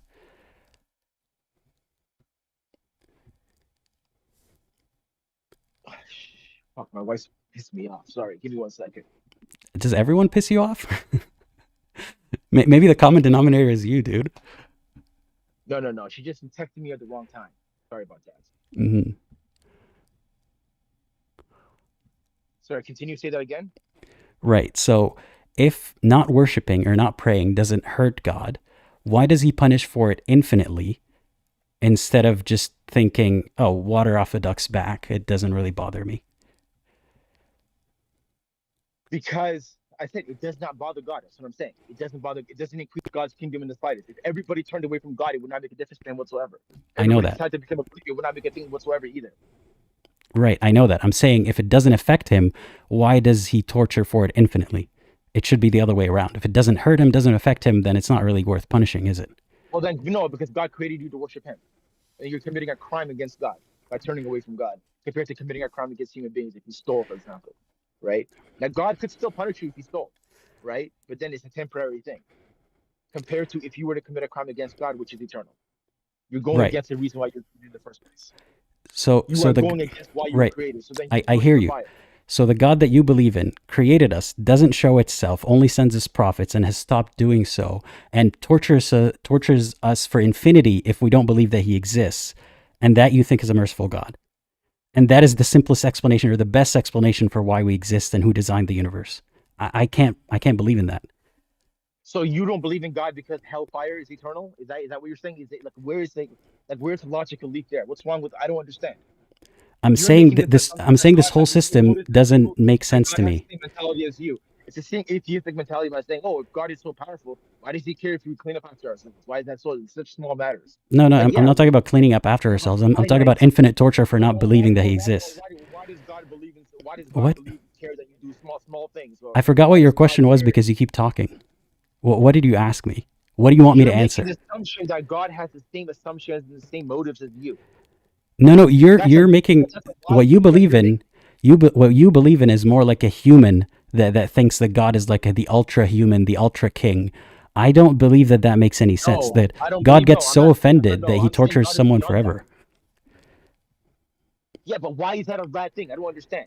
I'm not saying If it's about. somebody was I'm saying committing, it doesn't make sense. Like you assert that he's merciful, but at the same time, it sounds sadistic and evil almost. he's merciful. No, he's merciful to the Muslims and to the people who don't associate partners to him. If you don't believe in Allah, if you reject the existence of God, then no, God will throw you in fire forever. Right, and you don't find that petty God will turn or you away the from you. opposite of merciful? That's not even just selectively merciful. Why is that? Hold on. That's Why is that petty? What's petty about that? God has an infinite, what's it called, attention span. They had this idea that, oh, it's petty because it's beneath him. That doesn't make any sense. no. God knows It sounds like he's really your little obsessing hand. about every Even the disbeliever small and little torturing them hand. God eternally. knows everything. Like let me give you an analogy. If I feed my cats and they don't want to spend time with me, am I entitled to spending time with them? Am I entitled to torturing them just because they don't like me or they don't want to spend time with me? You're a human being. You're a man. Right, but you don't get to just make an exception and say, well, God gets away with anything because he's God. Well, that just I'm saying he can get away with anything, but it I'm doesn't mean that saying he's God, good. but I'm saying if God created you to do something, and God I designed didn't you in a consent to way be created to do like, anything, and he didn't really actually clarify or prove that he's real. Some guy tells me that he is real. well, then the Islamic position again is that God created you inclined to worship Him, and that you consented to being created, right? But then again, that's something that you don't believe in, right? So like I'm basically like arguing with somebody, like I'm arguing with ghosts right now. Yes, you're right. You're saying that you did not consent to being created. I'm saying that you did, right? So who's right? Like I'm arguing with the goats right now, right? I'm saying the Islamic position. I'm asserting the Islamic position and how it logically flows from there. That's what I'm trying to tell you. Right, and I'm telling you all the things that I find wrong with the Islamic position or that don't make sense to me, and to you seem like the default or that they make sense, and we can disagree on that. Yes, I guess we can disagree on that. I know that. so. So I guess my final question for you would be, when I point to, like, for example, the Prophet, ﷺ, the way he lived, his sincerity, the composition of the Quran, okay, the miracle nature, the miraculous nature of the Quran, the fact that it was preserved, the fact that it is a linguistic miracle, the fact look, that no one every was one of able these to is not a get it. fact. Every one of That's these we can argue that's about. yes, it's a fact. Well, But you that can't just is list them. Quran. I memorized about, I would say, maybe about 50 chapters of the Quran, 50 surahs. MashaAllah, bravo. Okay, yeah, and then For what? surahs, it's What does that nothing. prove? It's nothing. There are millions of others who memorized the entire Quran. I memorized a lot of the Okay. Quran back in the day. What does that prove? Yes, exactly. So, but that is the preservation of the Quran that is preserved in Again, what does body, that prove? in script. Well, if God was to speak to us, He would speak to us in a way that's preserved, obviously, or else it's going to get altered over And you time. think that that is the The best process of saying preservation? it, You think that is the best preservation? I mean, if we're and going to use the same and logic, the linguistic miracle, and the fact that no one was able to I imitate the don't book like that was that. See, preserved. I don't like it when Hold Muslims on. throw like 10 Okay, or hold on. 15 Hold reasons on. and you can't even really Okay, hold stick on. to one. The Quran has a self-falsification model. A It is self what if you were to model? create a book, falsification, right? So if Self you were to create something falsification? that was Yeah, like okay. you could falsify it. If you could create a book that's similar to it, or a chapter that was similar to it. That is not self falsification. That is a challenge that if I don't care to even, I mean, I've made a whole video about that challenge, but let's say I don't care to engage with that challenge, doesn't mean automatically, therefore, the book is true. That you can't But the just say incentive is it out is there. true till you But prove the me incentive, otherwise. but hold on. But the incentive is out there. Yeah, Remember, let's understand. It was given to the pagan Arabs, you okay, can't just who say were my known claim is true unless who were you known make another and one that is a better claim. then it was given to the pagan Arabs, okay, at the time, who were known for their eloquence Dude, and their a poetry lot of these and their arguments are really ability. exhausting because they're not really even good arguments. They're just like, my book says it's Why true are they not? unless you can make a better book, Hold on. and I judge what a better book No, is. But no one's ever going no, to say, oh, this verse is better than the Quran. No well, one will ever it's say not that. worth judging. It's not, no, it's not worth judging, okay? It's evident in and of itself. If you can make a book or a chapter that's similar Right. to the Quran, okay? Well, I Some have a whole video about that, linguistic, by the way, which I'm going to link to okay, in the description. okay, But fine, you can do that. right. And the linguistic excellence of the Quran. Some of the Quranic chapters are Okay. very short, We only have three to wrap ayahs, up because I have to speak okay? to other callers, and I feel like we're going around in Okay, circles. But yeah, okay. thank you The for Quran joining itself, today. no, hold on. The Quran itself is proof. Again, this could be a whole live stream on its own, and I like to argue one thing at a time. I don't agree And that if the you're going Quran to is make proof of anything, one but more thing, and one more thing, if you're going to make the jeez. assumption that, oh, this is wrong or this is right, you need to come up with a philosophical grounding in order to be able to make that case. Because you're just an atheist. I'm boxing ghosts right now, right? Right. That's Well, all. no one has to be Okay. boxing. We could be having a conversation, but it's very hard for you to see where I'm coming from I when don't you know have where you're so coming many from. You're an assumptions. atheist. Everything is, how do I know? What is this? What is that? I don't know what I'm arguing with. You need to come with a philosophical grounding for me to be able to actually have a conversation with you, but you're making that impossible. You're just saying, I don't I've been know if successful this, at having a lot of how do I prove conversations with that? people who You believe. don't know if this is real. Okay, How do I know that the universe is I have infinite? to get you Hey, off come on, because bro. all right, Come on, I bro. gotta get Come to on. the You gotta next do better, caller. bro. You gotta do Right. better, bro. I Okay? will do better. Thank you for the instruction. See you on Judgment Day. Okay? See you on Wow. Judgment Okay. Day. See you on Judgment Day. Okay. You might be waiting a Yes. while. Take care. Bye bye. So something I want to make clear, like the friction here wasn't because we disagree. I've disagreed a lot before on live streams like these, and um, what he was saying, like it's like he's punching ghosts or fighting goats. It doesn't have to be a fight, first of all, but secondly, I think that's kind of a fallacious way of arguing or a flawed way of arguing. Where as a Muslim, I remember we were always primed to think, well, give me another assertion so I can show you that mine is better, when you're not really thinking what proves my assertion on its own. Let's not think about competing, theories on existence. Let's not think about other religions. If we're just thinking about this one, how can I think about it critically? But it's frustrating to him because I'm not saying Jesus is my God or like I have this answer instead, because he can't argue against my answer. He just has to think critically about his and argue about why I don't like his answer. And that is frustrating compared to having an easy target to say, well, my religion is better because my book is better and so on. Anyway, next caller is DeesBeens. I hope you're ready because I'm adding you to the live stream now. Hey, DeesBeens, can you hear me? You are muted and you're on the live stream right now. Excuse me. Are you there? I am here. Yeah, how's it going? I'm good. How are you? I am good, thank you. So please tell me a bit about yourself and what you believe and why. Sure. First, my apartment is pretty loud, so I hope that's not disrupting the audio. I'll let you know. It seems okay for now. Okay. So, I've been wanting to call in for quite some time now. I am an ex-Muslim, Okay. and I saw your live, and I just got really excited, and I requested to join without really reading the topic. Okay, fair enough. We could try to make it brief just because I'm mainly taking calls from Muslims today, but I still wanted to chat with you. Sure, no problem. Yeah. So I guess let's put it this So way. When you were a Muslim, what made you believe? And then what made you doubt? sure. I grew up in Canada and with a pretty strict Muslim family. And to me, Islam was a set of rules. It was a checklist. Hmm. So basically, you have to pray. You can't eat pork. Um, don't let little boys touch you, even if you're playing tag or duck, duck, goose or whatever. And that was pretty much it, just like a checklist. And I didn't feel any real connection to God. Um, and then as I grew older, I think that checklist turned into religious OCD, Okay. where I was um, doing things that just weren't healthy for me. Like I would go to bed and then remember I didn't pray Aisha, and I would get up and pray Aisha because I wouldn't be able to sleep if I didn't pray Aisha. And then I'd remember I have to pray Sunnah. God would be mad at me if I don't pray Sunnah. I just get I into mean, this loop God of, wouldn't get mad at you if you don't pray Sunnah, but you get extra points for it. I mean, in my head, All right. I was like, I'm doing so much um bad stuff that I should probably be praying Sunnah to cancel out Right. that bad stuff, right? Yeah.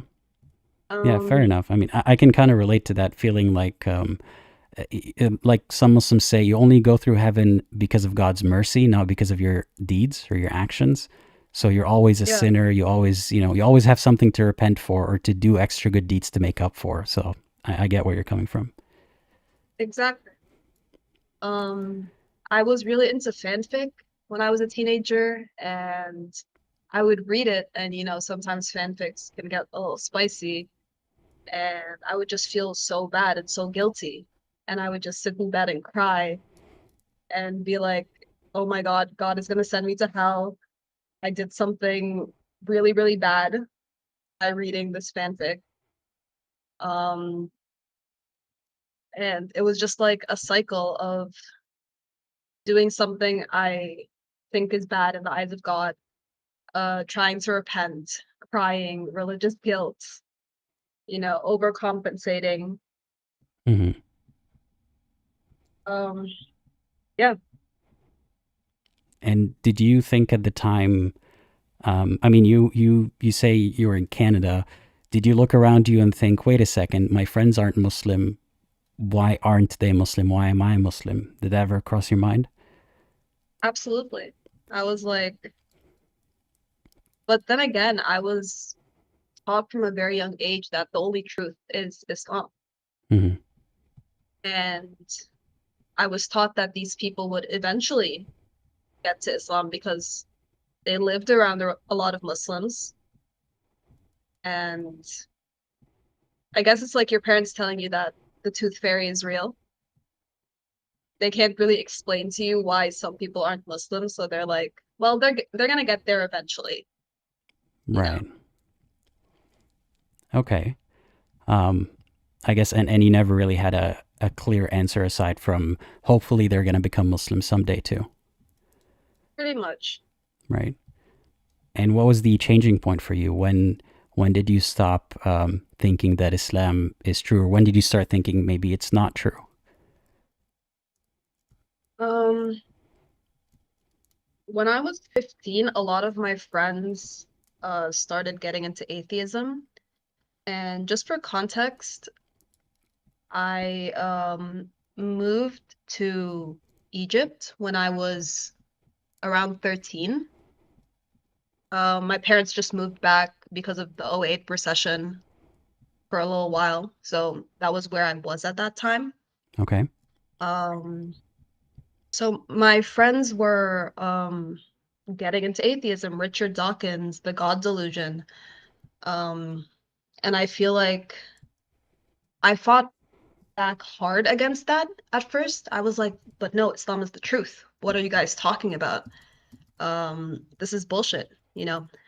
And then I think I started to like get pulled in by that stuff, and I ended up just throwing religion away completely, but Okay. without deconstructing Islam specifically, you know. Right. Um, yeah. And did that stick, or did you just have you been an atheist since then, or did you come back? How did you eventually focus it on Islam specifically? So I was an atheist for 10 years, from the age of 15 to the age of 25. And at the age of 25, I had some sort of spiritual awakening. I'm not gonna go too deep into that because I'm not really sure whether it was a spiritual awakening or some sort of like episode I had, but I felt the presence of God in a very strong way. And I really couldn't go on without Okay. that belief in God because that feeling was so strong during that spiritual awakening. That's what I choose to call it. And I feel like because I was still in Egypt at the time, and because I hadn't deconstructed Islam, I got dragged back into Islam. I was like trying to see the benefits in Islam. I was like, okay, so Muslims fast. That teaches you discipline. Muslims pray when they can't make a choice. That kind of teaches you to I don't know what like I just justified everything that Muslims did to see the benefits in it. Right. Yeah. So when did it change again? When did you realize that, or when did you start believing that Islam is not true? So I became very angry at Islam after the death of my dad and after I got married. So um so after the death of my dad, a lot of things happened that um made me feel less than as a woman. Um Things that had to do with like um preparing for the funeral or making arrangements and stuff. And then inheritance was a big part of like me being angry. I pretty much ran my dad's business up until his death. And when it came time for inheritance, I got half of what my brother got, my younger brother, who didn't help run the business at all. Right. I Because felt like that Islamically, was like he gets a bigger ratio because those are the rules. exactly. Yeah. I didn't feel like that was fair at all, honestly. Um, and I was like, well, Islam can't be for all times if um if it did that to me in modern day, and it doesn't make sense in modern day for me to be getting half. Right. And let's finish the thought to its conclusion, because I know that a Muslim might hear this and say, so do you like believe that Allah exists, and because of what he dictated you deserve in an inheritance, therefore you're not going to worship him? Or do you think that this cannot be from God because of this discrepancy in how he views, men and women? I Or is think it something else? because of Mhm. my spiritual awakening, I still believed in God. Okay. I just didn't believe that this specific thing was from God. Okay. I think at this point I started separating Islam from God, from the God that I believed in. What is the God that you believe in like? I think I describe myself more as a pantheist these days. Um, I relate a lot to certain groups of Sufis, uh, sometimes Hinduism, sometimes Baha'is. Um, like I find um, reflections of my faith in a lot of different religions Did and did these ideas in your spiritual in your expressions. faith about God, did they originate with you somehow, or did you adopt them from these religions based on what made sense to you? I think during my spiritual awakening, I felt um, a very strong sense of um, connectedness. Like all of these things are connected. All people are connected. All ideas are connected, and that kind of helped guide me in that direction. Right. And how happy are you with your current belief in God, or how content are you with it? I mean, I'm happy with it. I can't say that I'm satisfied because I feel like I still have a lot to learn and a lot to discover. Um, yeah, I feel like I'm still at the beginning of my journey, and I'm really happy that I'm not in the Islamic mindset of I have all the answers. I know everything there is to know about God. I know everything there is to know about what God wants. Because I feel like that's really harmful. Do you feel any sort of urgency to know the answers about God? Um, I feel like everything happens in its own time. Everything happens when it should happen, and I just try to go with the flow. Right. So you don't feel like you need to figure it out now, or sooner than later, what God is, or if God is the way that you think it is. Not really. It's not my main focus. Right. What is your main focus? Are you saying in Um, life right now? yeah, like my main focus is bettering my community and being good at the work I do and having a good relationship with my family despite them being Muslim. Um, I also think it's very harmful to center your life around God. Right. What would your life look like if you centered it around God? I'd be a Muslim. And how different would that be than how you currently are right now? Um, well, I don't have the checklist anymore. Mm-hmm. I don't have the guilt of not checking off every single box on that checklist. Um, I feel like God is loving. Um, I feel like I shouldn't fear God the way I did when I was a Muslim. Um, yeah, I feel like it's a much healthier relationship. Mm-hmm.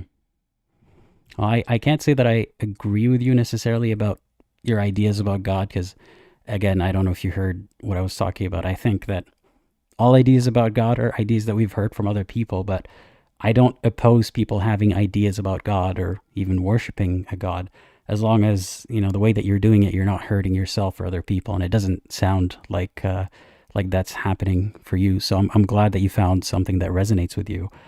And I guess my last question that I have for you, because there's someone in the comments or in the live chat who's saying, so that she doesn't have a good reason for not believing in Islam. What is her reason? She sounds confused. Can you tell us what, again, or maybe repeat it for the person who didn't hear, what was it that convinced you that Islam is not from God? Sure. I did have notes in front of me to just like remind me to stay on topic. Where I Don't stopped worry about was that. that Yeah. I felt really angry at Islam, and what I wanted to mention to you was I started watching channels like a certain person you don't like's channel, and What do you mean? um, I like I everyone. I'm joking. yeah, Mhm. you know who I'm talking about. Um, I yeah, can I started assume. watching his Mhm. channel almost religiously, and I was like, yeah, I get them, get those Dawa people. Yeah, Muslims are stupid. They don't know what they're talking about.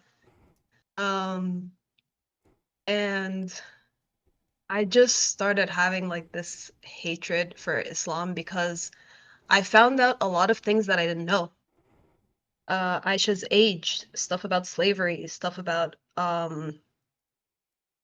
like the stuff. Like Mhm. that stuff was never told to me ever by my family. And I And started deconstructing Islam in a way that I hadn't done when I started being an atheist when I was 15. right. And that That's my hatred for reason. Islam, what does that mean? Because Islam is a set of ideas essentially. So what did you hate? Was it a person? Was it the symbol? Was it the book? I hated the way it traumatized me. I hated Islam in practice. I think so. And I knew that that practice came from things in the book and things in the hadith. So I couldn't really separate the two. It's like being really mad at an abusive ex, you know? Hmm. So if let me ask you this question, because again, a believer might hear this and struggle to put it all together. So, do you believe that Allah is real in that description and He sent down Islam, but because of the way that Islam has hurt you, you're not going to follow Allah? Or do you believe that there's some kind of God out there or multiple or something, but Islam doesn't adequately describe it because of the harm that it caused you? If it was actually from God, it wouldn't have caused you that harm. Or is it something else entirely? I think of Islam how I think of Mormonism. I think it's a religion created to achieve certain goals. I don't necessarily believe these goals are divine. Um, I believe that God is better than that, if that makes sense. Right.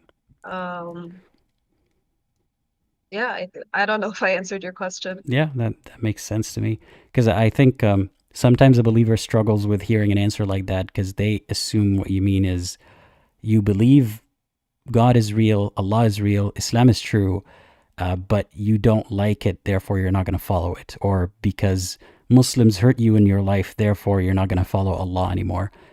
But I think what you're trying to explain and what people usually are trying to explain is that they don't believe that this is from God and it hurt them. Not that they don't believe in it just because it hurt them and they think it's still true, they're just not going to follow it. Exactly, because you can tell these people that no, Allah is real, Islam is real. The people hurt you through their wrong practice of the religion. Right. But that's not the case. Yeah. That's not what I believe. Okay. Well, I appreciate you sharing all of this with me, and thank you for coming on today as a caller. I know that a lot of people out there, are hearing your story, and they're glad that you spoke out today. Thank you so much for having me, even though I was off topic. Of course, yeah, that's okay. I'm glad you joined. Take you. care and have a great rest of your day. You too. Bye bye. All right. Thanks again to the caller. We still have a bunch of callers, and there might even be time for more. So now's your chance to join if you really want to join. Our next caller is a anonymous. Please get ready because I'm going to add you to the live stream soon. I don't think there might have been a couple of super chats that I missed highlighting. I apologize for that. It's hard to do that with this system that I'm using right now. But thank you. I really appreciate the super chats. And someone even gave a bunch of memberships as gifts. That's really kind of you. Thanks for that too. Okay, taking anonymous now. I hope you're ready because I'm adding you to the live stream now. Hey, anonymous, can you hear me? Yes, sir, I can hear you. How are you doing? I am great. How are you? I'm great. So please tell me a little bit about what you believe in, why you believe it. Okay, so basically put it into basic terms what I believe in. I believe in Islam. I believe in a creator God. I believe God is the necessary being, the one necessary being that everything else depends on. Okay. And you believe that, so is that the Kalam argument, I guess? Yes, Kalam, cosmological argument. Right. Okay. I've mentioned this before. I don't necessarily have a strong opinion on the Kalam argument because it usually talks about the necessity of a creator and a contingency and all that kind of stuff. But let's start the discussion there. Let's say there does have to be a creator. How did you arrive from that to Islam? Okay, so basically what you're talking about here is there's two steps to Islam. The first, or I should say prequels. So what makes an atheist a deist? So a deist, how can I arrive that there's a necessary God in the universe? Well, if you look at abiogenesis and you look at uh, evolution per se, it is impossible for a biological organism to be derived from a non-biological material. So a lot of evolutionists, what they'll do is they'll say at the beginning of the earth, there were volcanoes, lightning, and water, and a mixture was zapped by lightning, and it created life. But that is impossible because inorganic materials don't result in organic materials, obviously. And if you look at the Kalam cosmological argument, so if something depends on another, like let's say me, what am I dependent on? I'm dependent on atoms, or I'm dependent on biological tissues, cells, whatever. And those cells are dependent on atoms, and then the atoms are dependent on, let's say, quantum mechanics, for example. You can't have an infinite regress of those things. There has to be a point that all matter is derived from. Like the universe. Wait, can I interrupt for a Yes, sir. second? Go ahead. Go ahead. There's something you said that I'm not sure I agree with, which is we can't go from inorganic to organic. I don't know if we can or can't, so I just want to make it clear that my silence is not an agreement with that. But it is something that I myself, struggle to find the answer to, because my position is not I know how all of this became or how life started. I don't know. That's where I stand on it. But I will assume that let's say we do need something. We do need an external factor, and let's say somehow that is a god. How do you arrive from there to Islam? So I know you're getting there, but let's just skip the Kalam cosmological argument section of it, unless that is also part of it. You've heard. Yeah. Yeah, I bet you've heard the argument like 50,000 times. I've heard it a few times, but it's not necessarily that I'm saying it's a bad argument. I don't engage with it a lot because I don't really care for the portion of, there must be a God or there must not be. It's more like, how do we arrive at that particular one? So how do we arrive at Islam? That's a very good question. Now, in Islam, we believe in one God. Now, it is impossible for for there to be many gods because they would fight each other, and this would lead to contradiction and chaos, as one god would will something that the other opposes, for example. And you can't have many gods with the same will, because then all the others are unnecessary because they're not contributing anything. It's like saying there's a bunch of gods doing the same exact thing, but they wouldn't be gods because they're unnecessary. So in Islam, there's one necessary being, which I completely agree with, and logic completely agrees with, due to the reasoning I just gave. Okay? Wait, I believe I'll in let you Islam. continue, but I Yes, just want to sir. make it clear I don't completely agree with that. I don't think that if there's more than one God, then they must argue or disagree somehow. Okay. But please do continue. So you're basically saying they would all have the same will, right? So they wouldn't fight each other. Not necessarily, but like, how do we know if they're gods? How do we know that it's not a feature of theirs that they're compatible or in harmony? They work together. If we think of Because flawed then- humans, then maybe two humans might argue. But what if the gods don't? Okay, so the gods don't argue. That means they would have the same will, and that means God is a necessary being that everything else depends on. So if all of them do, if there's one God, or if there's many gods, but they all have the same will, then they're unnecessary because they're all doing the same thing. It's like two mothers giving birth to the same baby. But what if they're It's a doing logical different contradiction. parts, not the same thing? Like they have different domains and they work in harmony. How is Well, that that would be illogical? Trinitarianism, and Trinitarianism has been debunked. I mean, really, it, I mean, to believe that God has a son No, I'm not and talking about God has Christianity. different, I'm, yeah, I'm talking about if, just in an abstract sense, why can't there be multiple gods that work in harmony, not in the same thing, but in different domains? because they would be unnecessary. Okay. If you have many people doing the same thing, like if you have many people blowing a torch, but you only need one to blow the torch, But the what others if are unnecessary. one person brings Yeah. the fuel, the other brings the flame, and the other blows on it? You know that. Well, then that would be many gods, which I I just described. They have different wills, so this would lead to contradiction and chaos. God, we believe God is one necessary, sufficient being, able for everything else to like. No, he doesn't depend on anything, but everything depends on him. Okay. So why I believe in Islam. If you look at the many prophecies of the prophet, this is a big one for me. Because the prophet, he made a lot of prophecies, and even God makes prophecies. If we look at Surah Ar-Rum, the Romans have been defeated in a near low-by land in 8 to 10 years. If you look at the historical Okay, accuracy wait, of a pause, prophet, yes, sir, yes, pause. sir. So, as a concept, why you believe in Islam is the concept of prophecies, and that Islam makes prophecies that have been fulfilled. Is that accurate so far?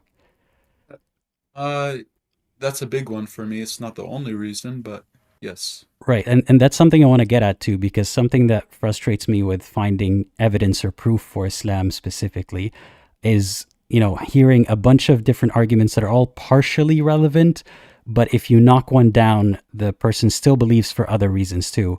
So let me ask you, how big of a component, like let's say, let's start with this question. Your belief in Islam on a scale of 0 to 10, 10 being I completely believe and there's no doubt in my mind. Where does your belief in Islam stand? My belief is 10. I have never doubted Islam in my life. Okay.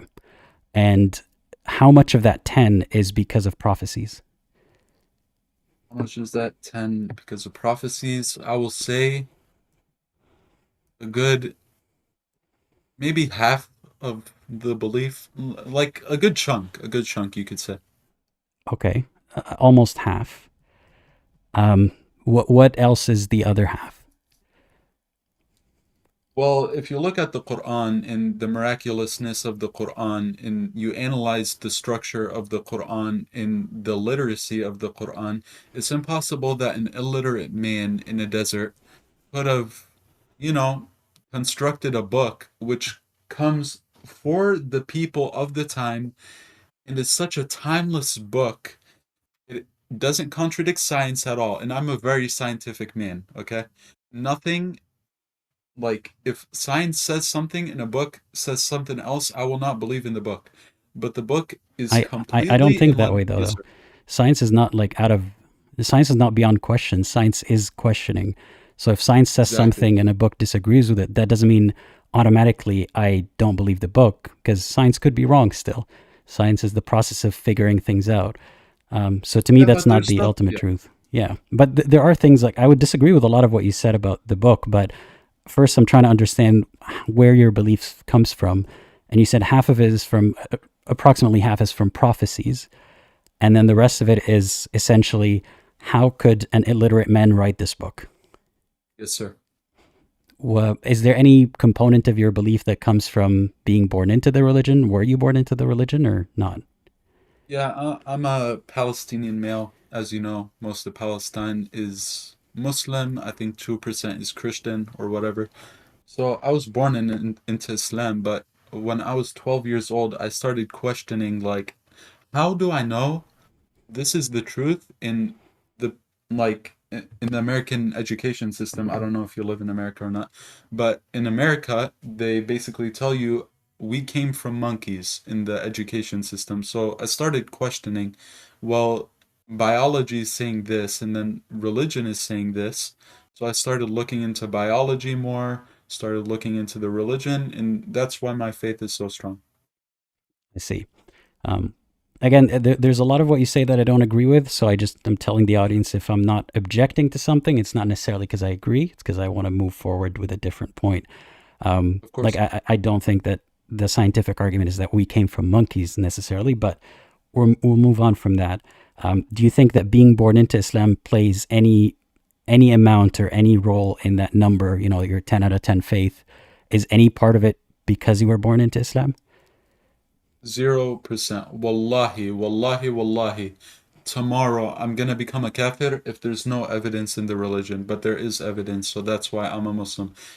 Here's the thing, I was born into the religion, but I swear to God, if there's not empirical evidence for something I believe in, I'm not gonna believe in it anymore, Right. if that makes sense. So if, say, somehow I was able to disprove that these prophecies were real, would you then believe in Islam 5 out of 10? Or would you stop believing altogether? I mean, if you deconstruct one thing of the religion, then the religion falls. That's how it works.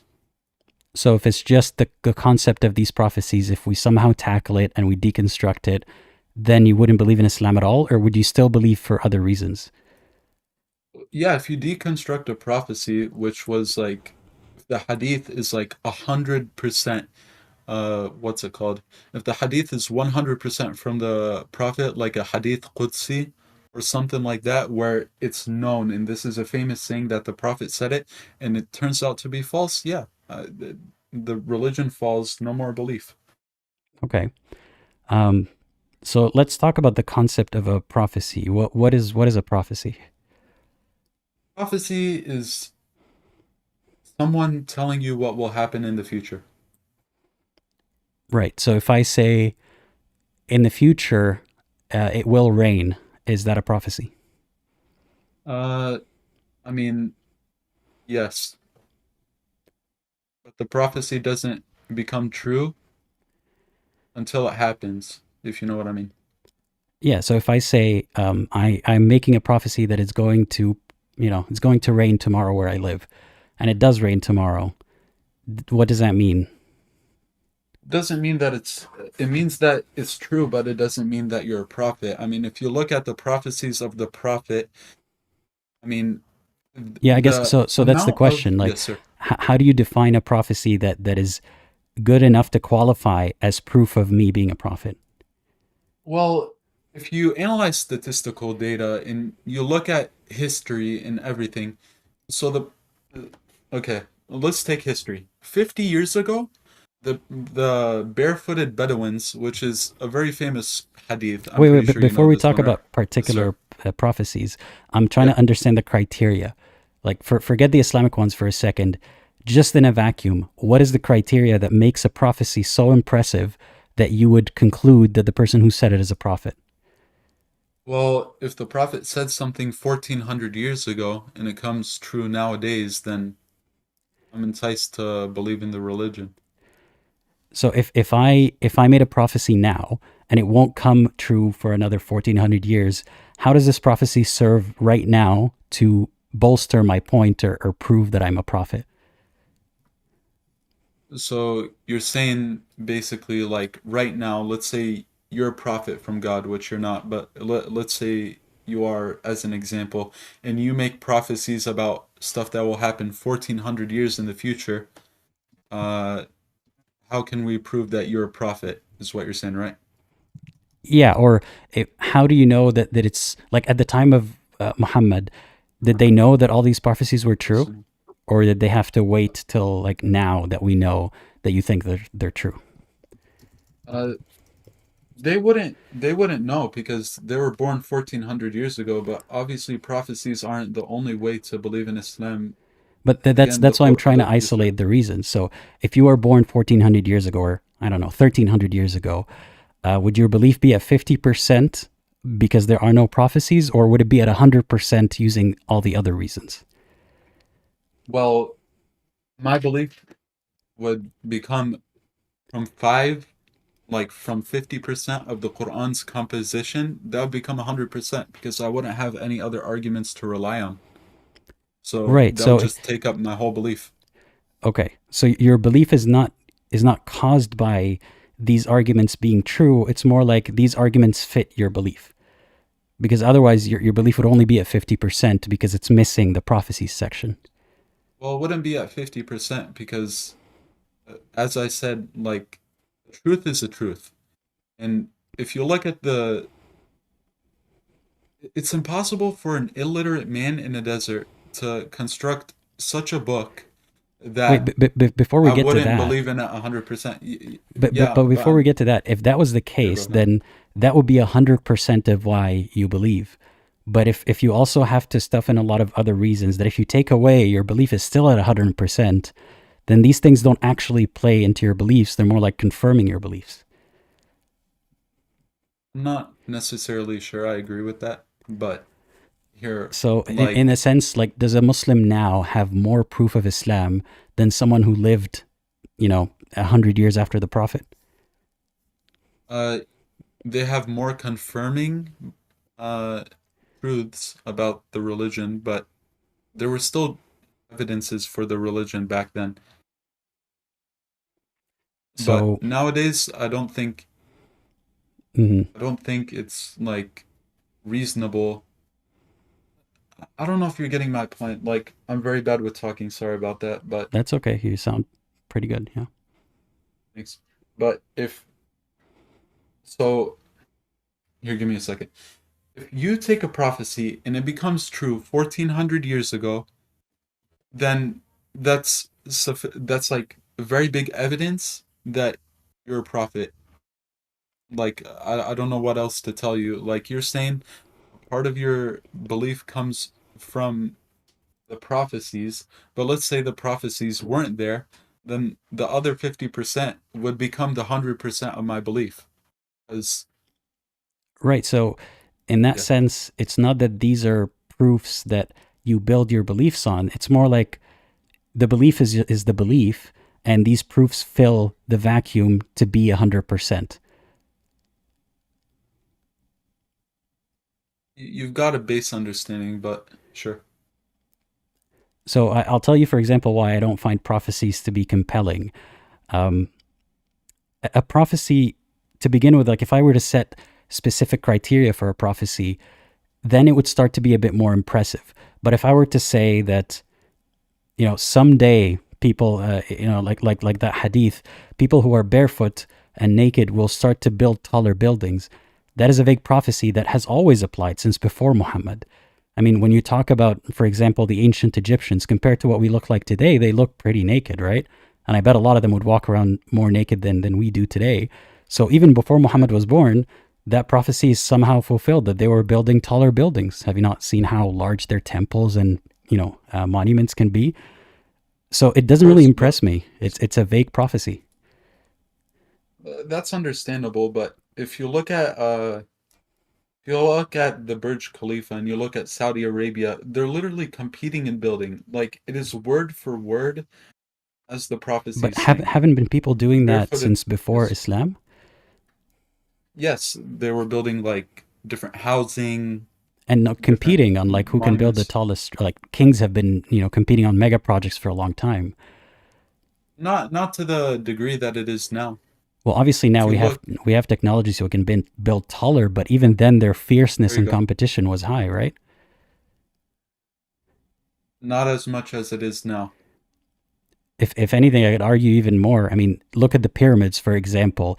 It took a lot more effort than using cranes and technology today to create Burj Khalifa. Just because Burj Khalifa is taller doesn't mean that people weren't competing really hard back then to build tall structures. Yeah, but the Egyptians weren't competing to build tall structures.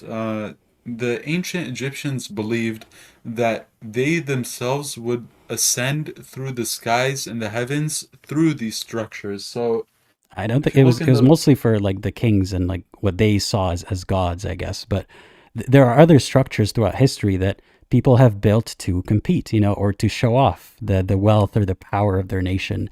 So that as a concept has been happening since before Islam. So it's not really reasonable to just point to, Dubai or Abu Dhabi or the Emirates and say, look, people are building tall buildings now, therefore that prophecy is fulfilled. That's fair, but there's like that's not the only prophecy. Other But that's the prophecies thing. include, See, that's the problem. If you will have a bunch of reasons, and every time a reason is knocked down, you think, but the other reasons are going to take up that space anyway, then these reasons aren't really why you believe. They're just post rationalizations, post hoc. You're just saying, I'm going to find things that make it seem like what I believe is true. But if that was actually the case, that you build your beliefs on them, then your belief would be affected. Then you would think, wait a second, I don't believe 100% anymore because Aladdin just said this one thing is not really a prophecy. well, that's not the only prophecy. So like there are many other prophecies. Like all of these are building upon each other, right? But they don't. Like Like a con man, for example, one of the strategies that they use is misdirection. They give you a bunch of half truths or a bunch of things that seem nice, and together they build a case for why that you should give them their money, or you should give them your money or something else. It doesn't mean that therefore they have good reason. It just means they have a lot of vaguely okay reasons to distract you. But if we look at it one at a time, so what do you think about that one prophecy of, people building taller buildings? Is that disproven to you now? not disproven because it is happening, but if you want to say it's not as incremental to the belief, then that's And fine. also, but it's not even proof to begin with. Like him observing something that already happens, or even making a prediction, but not setting a hard deadline on it. It doesn't really impress anyone. But even if he did, like there are people who predict things about the economy, about technology, that hold true for a long time or eventually become true. That doesn't mean that therefore they're in communication with God. But I think what you're trying to say, and correct me here, is that no one could make these predictions unless they knew something about ilm al-ghayb, or about, the unseen, what God knows. And that proves that they spoke with God. Is that kind of what you're getting at? That's not exactly what I'm getting at, but like, okay, so like, here, let's take Surah Al-Rum, okay? Surah Al-Rum, the prophecy is so exact. This is what happened, and this is accurate historically. The Romans were defeated in 10 years at the Dead Sea. No, it says fi bid'a sinin. It doesn't say 10 Yes, years. it's not 10 years. No, bid'a Nine, sinin 10 means years. a few years. I think it's just mufassirin, the scholars who say actually bid'a could have meant 9 to 10 years so that they make the prophecy make sense. But bid'a means a few. It doesn't mean a number. Yes, I'm pulling up the surah right now. It does say bid'ah snin, but I believe bid'ah has a, I'm telling you, as someone, like, it never really meant anything aside from a few. But now mufassirin say, well, bid'a means 9 to 10 years so that they can well, say that the it's saying prophecy here is true. within 3 to 9 years. Right. But let's even say that bid'a means 3 to 9 years. Again, what Yes. does that prove? That he said this army will be defeated someday in the next 10 years. Well, it's such an accurate hadith. I mean, if the Romans were defeated in 9 years, sorry for saying 10 years earlier, but it's been a while. But if you say 9 years and it doesn't occur within 9 years, then your prophecy, your whole religion fails. I mean, Not really, because if a prophecy doesn't come true, you just have a lot of other prophecies to look at, right? not really. If the prophecy didn't come true, it undermines the value of Islam. That's I like mean, there's saying, there's a hadith, I can't remember off the top of my head, but some, Muhammad offered some advice about the nakhl, the palm trees, I think, or something of that sort, and it didn't work out. And the trees didn't, give as much fruit as they would have otherwise, or something of that sort. And Muhammad said, well, don't ask me about these matters. That's not my expertise. He kind of made a prediction and it came out wrong, but that doesn't make you believe Islam any less, right? well, it would if you give me the exact hadith and I do some more research. Because if it was truly a prophecy and the Sayyidina Muhammad alayhi salam was truly saying something that didn't come true, that he said was gonna happen, then yes, it undermines Islam. So how would it qualify as a prophecy for you if he said explicitly, God told me that this would happen, or if he just gave advice on planting stuff? If God told him something would happen, because okay, I see what you're getting at, because Sayyidina Muhammad said, I don't say anything except which God has allowed me. But then again, he is a human. Wait, hold on.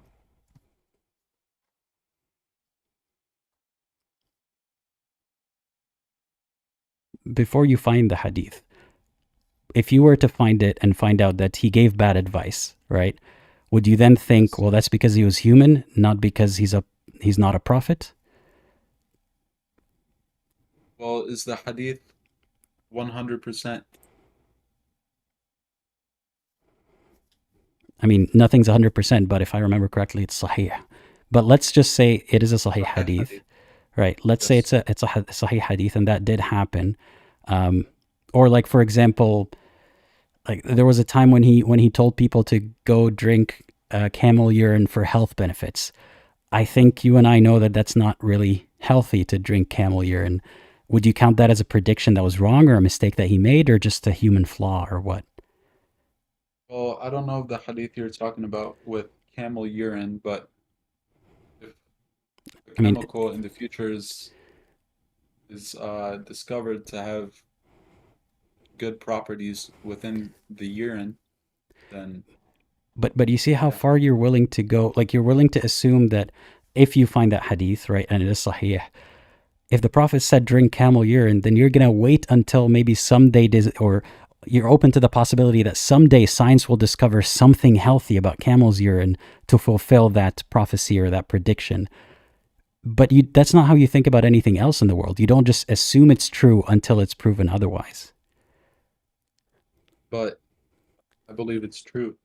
So through like the prophecies and like different historical evidences, like even before you were talking about the ancient Egyptians. Well, in the Quran, there's a lot of stuff revealed about the past which was lost to civilization. How do you know Would that it you was like to lost give to me, civilization? what do I know? Because a lot of them were dead languages. Like the pharaohs, they spoke in a language, uh, they spoke in hieroglyphics or whatever it was, but they had a bunch of pictures on the wall. People have They didn't just deciphered. speak in hieroglyphics. But how do you Yeah, not? yeah, I know what you mean, but How do you not know that? For example, people still kept those stories going orally, and Muhammad heard some stuff and then vaguely alluded to them in the Quran. How do you know that's not what happened? that's a good theory. But then again, what would the chances of here, I'm gonna tell you what the lost evidence is, and then you could tell me what the chances are of it being carried into the future. So basically, the Quran says the sky doesn't weep for you, right? And he was talking about Pharaoh, okay? The sky doesn't weep for you. Nowadays, they've deciphered the hieroglyphics, and they figured out that the hieroglyphics, the pharaohs believed that the skies would weep for them when they died, and the earth doesn't weep for you or something like that. I could pull up the exact thing because I Right, have it but somewhere. don't you see that's how more like us thinking too deeply into the words and coming up with ways that it might have fit? And even if that was the No, case, that because the hieroglyphics exactly point to what is said in the Quran. The sky doesn't weep for you, nor does the earth, or something like that. I can't remember the Mhm. exact ayat right now, but it's basically he's insulting Pharaoh. He's saying, "You are not a god. You will never be a god. You will never ascend through the heaven." That's what he's telling Pharaoh. And uh, honestly, I don't think I can believe that people would have carried on that story until ancient Arabia. I mean, come on. When did the ancient Egyptians live? Like 2000 BCE or something? I mean, but so you don't think that? How did Muslims carry the stories of Muhammad till now? Well, 1400, so, 1400 years. Is that not a long uh, time? yes. Well, after the death of the Prophet, Uthman, there was like a whole process. I'm pretty sure you know about this, but there was a Right, whole but I'm saying process it's possible. which Like, they like inscribed the it wasn't aliens, numbers. it wasn't technology. It was possible for people to transmit information for that long, and Christianity and Judaism before that, right? That's Yes, how kind of. Mhm. but not such a minute detail. I mean, for the Quran to say the sky doesn't weep for you, and that's what the pharaohs believed. I mean, why would people carry that evidence from ancient Egypt? It's a dead civilization. The ancient Arabs, the pagan Arabs, I should say, they didn't even believe in the Egyptian gods. Right, but the, They the had Greeks different and gods. Romans knew a lot about the ancient Egyptian mythology. Um, Yeah, which was all lost to ancient Arabs. Ancient Arabs didn't no, know but again, that went that's under an Egyptian. assertion based on the story. But then I ask you, right? Let's all these prophecies. No one, at the time that they were said, no one knew if they were true or not. So they were useless, right? At the time, a Muslim or a person couldn't arrive at Islam because of these prophecies, right? Because they hadn't yet come true. They're open ended and they're pretty vague, and people didn't know anything. So does that Yes. mean that they're only evidence for Islam now, but they weren't evidence for Islam at the time? Yeah, they wouldn't be evidence for Islam at the time because they hadn't have come true for me confirm it, you know. There are a couple prophecies like Abu Lahab, if you look at Right, that Abu Lahab would die as a disbeliever, which is not really a prophecy. Again, like if yeah, yeah, it's not I, one of the biggest prophecies. I agree with but that. I don't agree with this concept that, okay, it's a minor prophecy, it's a big prophecy. Is it proof or is it not? We can't just be like, oh, it looks impressive. So again, what Yeah, is a prophecy? What is the criteria for a prophecy? Is there an expiration date? What does it prove? And at the end of the day, for me, well, yeah, prophecies that is could it's be. like a non sequitur. A guy predicted something, someday will happen vaguely. That doesn't mean anything. That doesn't mean that he has a connection with God. Well, it wasn't vague because he said that the Romans would be defeated in a low nearby land, which is the Dead Sea. I mean, that's not vague at all. The bid'ah snin. I mean, imagine the Roman statistical uh defeat was so, or was it the Byzantines have been defeated? I'm all over the place. I'm sorry about that. That's But okay. from what I know, like the losing army per se, the statistical like the statistical what's it called? The stats say they shouldn't have come out on top, but yet they did. If they didn't come out on top, uh then this would have undermined Islam. Now you're talking about the date tree, but could you pull up the exact hadith? Because to be I mean, honest, I've I never could pull heard up the that ever. hadith about the camel urine. It's not really that Muhammad said God ordered me to tell you to go drink camel urine, but I if I remember correctly, I put it up on the screen right now. It's Bukhari 5686, book 76, Bukhari hadith 9. Yeah, Bukhari 5686. 5686. And That if is I recall saying, correctly, it was a story about how some travelers, Muhammad told them to go to this man and drink from the camel's urine and milk, and allegedly they murdered the man. And Muhammad said, "Who did this?" People pointed to them, and then they were killed in a very brutal fashion, where they had like hot rods of iron inserted into their eyes or something like that. But that's not the part of the story that I'm going to focus on. If you were to find that hadith and find that sahih, and Muhammad told people to drink camel urine, you wouldn't then conclude, oh, this is just a guy saying things. You would think, but what if someday we find out that camel urine is good for you? That's not you assessing the claims, that's you just accepting them and doing anything in your power to make it make sense. so they followed the shepherd that is the camels and drank their milk and urine till their bodies became healthy. Okay, but that's a specific prophecy to those people. So how do you know that the urine wasn't a good thing for these people? For example, Wait, now wait. So, here, so you're saying yes. that urine is generally not necessarily a good thing, but maybe in this case, urine was good for them, and therefore the prophecy is not false? Well, I don't. Well, I'm not a hadith scholar per se, but like I don't know the exact like hadith science is large. Like I don't know when this occurred, what the whole story behind it is. So to be honest, I haven't heard this before, but if I could do more research and Hmm. come to a conclusion, that would be better because I don't know if it was they told if the prophet told these specific people to drink the urine or he told all of civilization in which there would be a difference. Like I don't know if it was a specific commandment for these people or for all of time. Well, you can look into it at your own time, and but I'll tell you honestly, it just sounds like Islam is unfalsifiable to you. Because anything that I point out to as questionable, you would think, well, maybe there were circumstances that made this make sense. There isn't anything Yes, really that yeah. would prove Islam not true to you, right?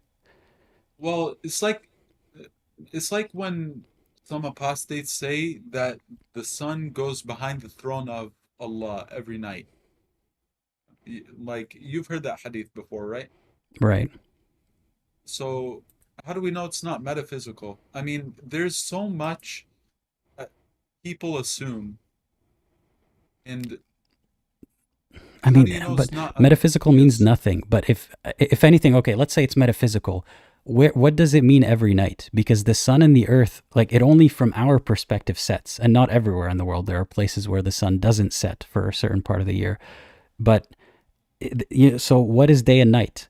Or like that hadith about I can't remember if it's a hadith or a surah or sorry a verse that God is the closest to us in the last third of the night, according to what time zone? So even Yes. if it's metaphysical, how does it align with the reality where the sun is always there in the same spot? And I mean, in the universe, it doesn't go anywhere. So we know nowadays that the Earth is round and rotates, which is what causes day and night. Hmm. So the sun can go behind the arsh of Allah, but in a metaphysical manner. It's like But I don't know how to when? explain it to you But exactly. when? Like, let's say we don't see it going anywhere, but it does go at a certain time. When would that be? Because it's always present to someone on Earth. Metaphysical.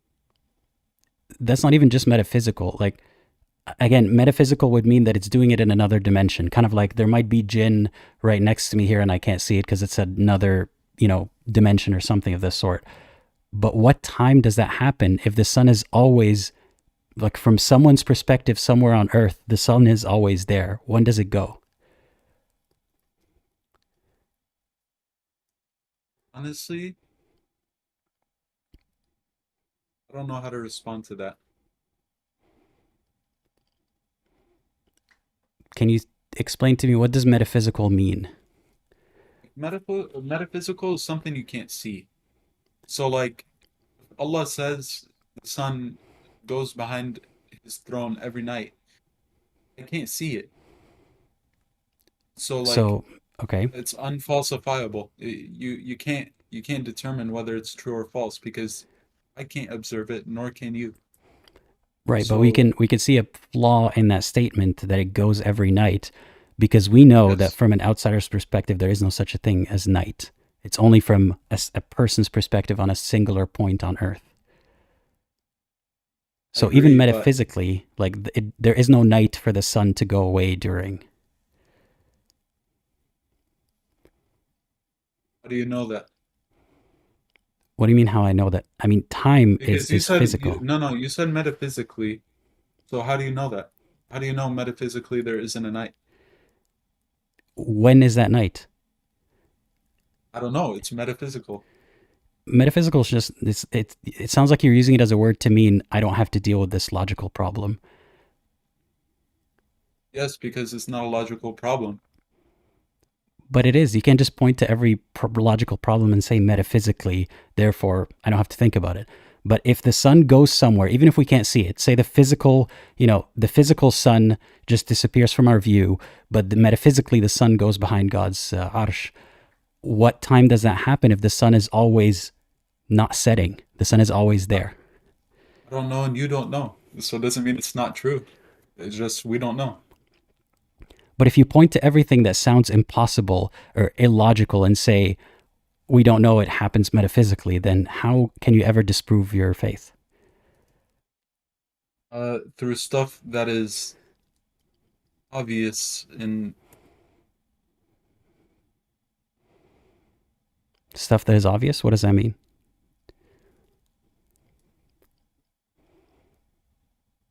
You're good, man. uh,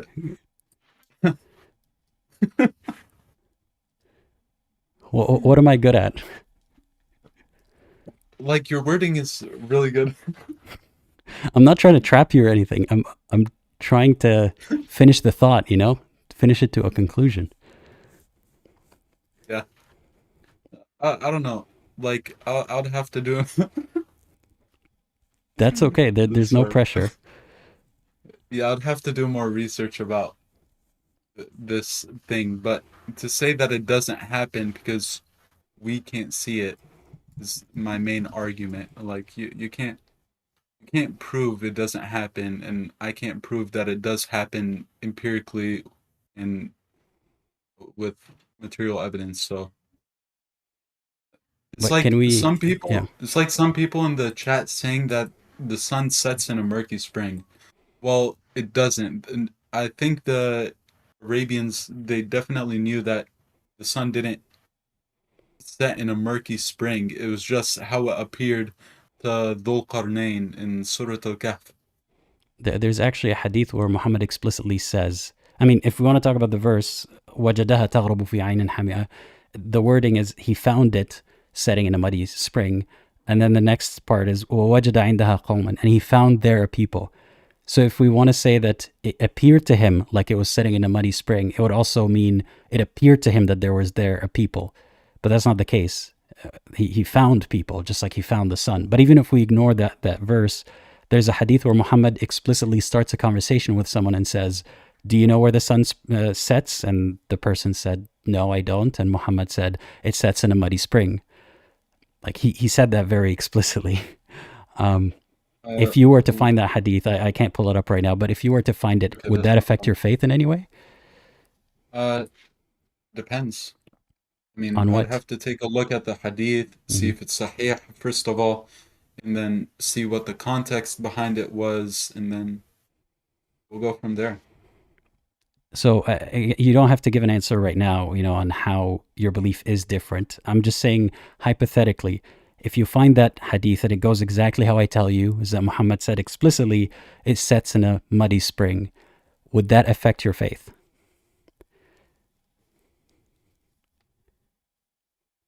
If I'm being honest,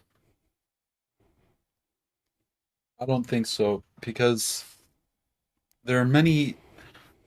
I know this is gonna sound hypocritical, but there's like too much evidence for Islam that I could just. There's too much historical evidence for Islam in the Quran, in the literary miracle of the Quran, that the Prophet has never said anything false. So I don't believe But that the even hadith if you would be false, but if you find something that is false, you will say there must be a way to explain it as true because the Prophet never said anything false. So how can you yeah, disprove if that? if the hadith was false, then yes, I would disbelieve in Islam, but the Prophet doesn't say anything untrue. But don't you see But how if he did, circular that is? You're saying if the Prophet said something false, I wouldn't believe in Islam. But by definition, everything he says is true, so I believe in Islam. So you'll never find anything that will make you believe that Islam is not true. that's not true though, because I would have to look at the hadith itself and make sure that the hadith isn't true. But Okay, that's a no good hadith. point. No. Yeah, But that's a hold good on, point. 1 second. I'm sorry. Yeah. I'm sorry. But no hadith I've ever seen so far has been untrue. So far, I've never seen a hadith that's been untrue. So something that's untrue is unrealistic to me. But if you can bring this hadith, yes, it would undermine Islam. Simple. If what you're But saying, you're saying if you assess the hadith, you'll try to find how it's false. You're not trying to assess whether or not it's true. You're trying to find a reason for it to be false. yes, But don't you see, that's not how you objectively or, that's not how you fairly assess anything. That's how you look for excuses. If you're trying to find a way to make the hadith false instead of trying to find a way to assess, is this true or not?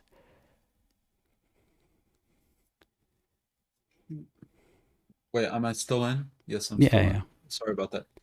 Uh, I'm not sure I completely understand the question. So if okay, let me put it this way. If you're being intellectually honest with yourself and you come Yeah, across a hadith, you would yeah. assess, wait, is it sahih? Can I trust it? If that's something that you know, that's a metric for you. Can I trust that Yes. Muhammad said it? And if Muhammad said it, how does this make me feel about his prophethood claim? That would be the assessment method. It wouldn't be, how can I get rid of this hadith, or how can I prove that it's false so Muhammad doesn't look like a liar? Well, the assessment would be, how does this fit into the picture of Islam? How does this fit with the with not only a 7th century understanding of physical realities like the sun, but how does it fit with 21st century understandings of the sun and the earth and the But you see, heliocentric you're model trying to make for, things fit instead of trying to assess whether or not they're true. well, if you can make something fit, then it's true by No, logic. no, that's not the Yes. case. If you can stretch something to seem like it makes sense on some level, then that's not the same as assessing whether or not it's objectively true. But if you could stretch something to make it true, then that makes it true. But nobody said we are stretching anything. If something fits into a model, I then mean, you're ready to by even by, you're ready to even by assume that logic, that would mean drinking it's true. urine can be okay in a particular context that you don't know. You're willing to Yes. stretch things. You're really willing to stretch things to accept that they're true. Yes. If that's what you mean by stretching, I mean, I don't see how it's unreasonable that that could occur, but why do So you think it's unreasonable that that could occur? because we're making exceptions to protect the conclusion that we already have, which is that nothing Muhammad did was wrong, and Muhammad told the truth all the time, and he's a prophet from God. How But do you know it's an exception? because it is an exception, if you're going as far as to say God made that particular urine special, or God made it so that in this situation they needed to drink that urine, that's being extremely unreasonable. Because if we're talking about any other religion, and I told you, for example, the Hindus, for example, this is not true, I'm just making it up. Let's say the Hindus say they recommend drinking cow urine. You would say, ew, that doesn't make sense. I don't believe in that. But when I say it from Islamic point of view, you're like, wait a second, how can I make this make sense? So basically,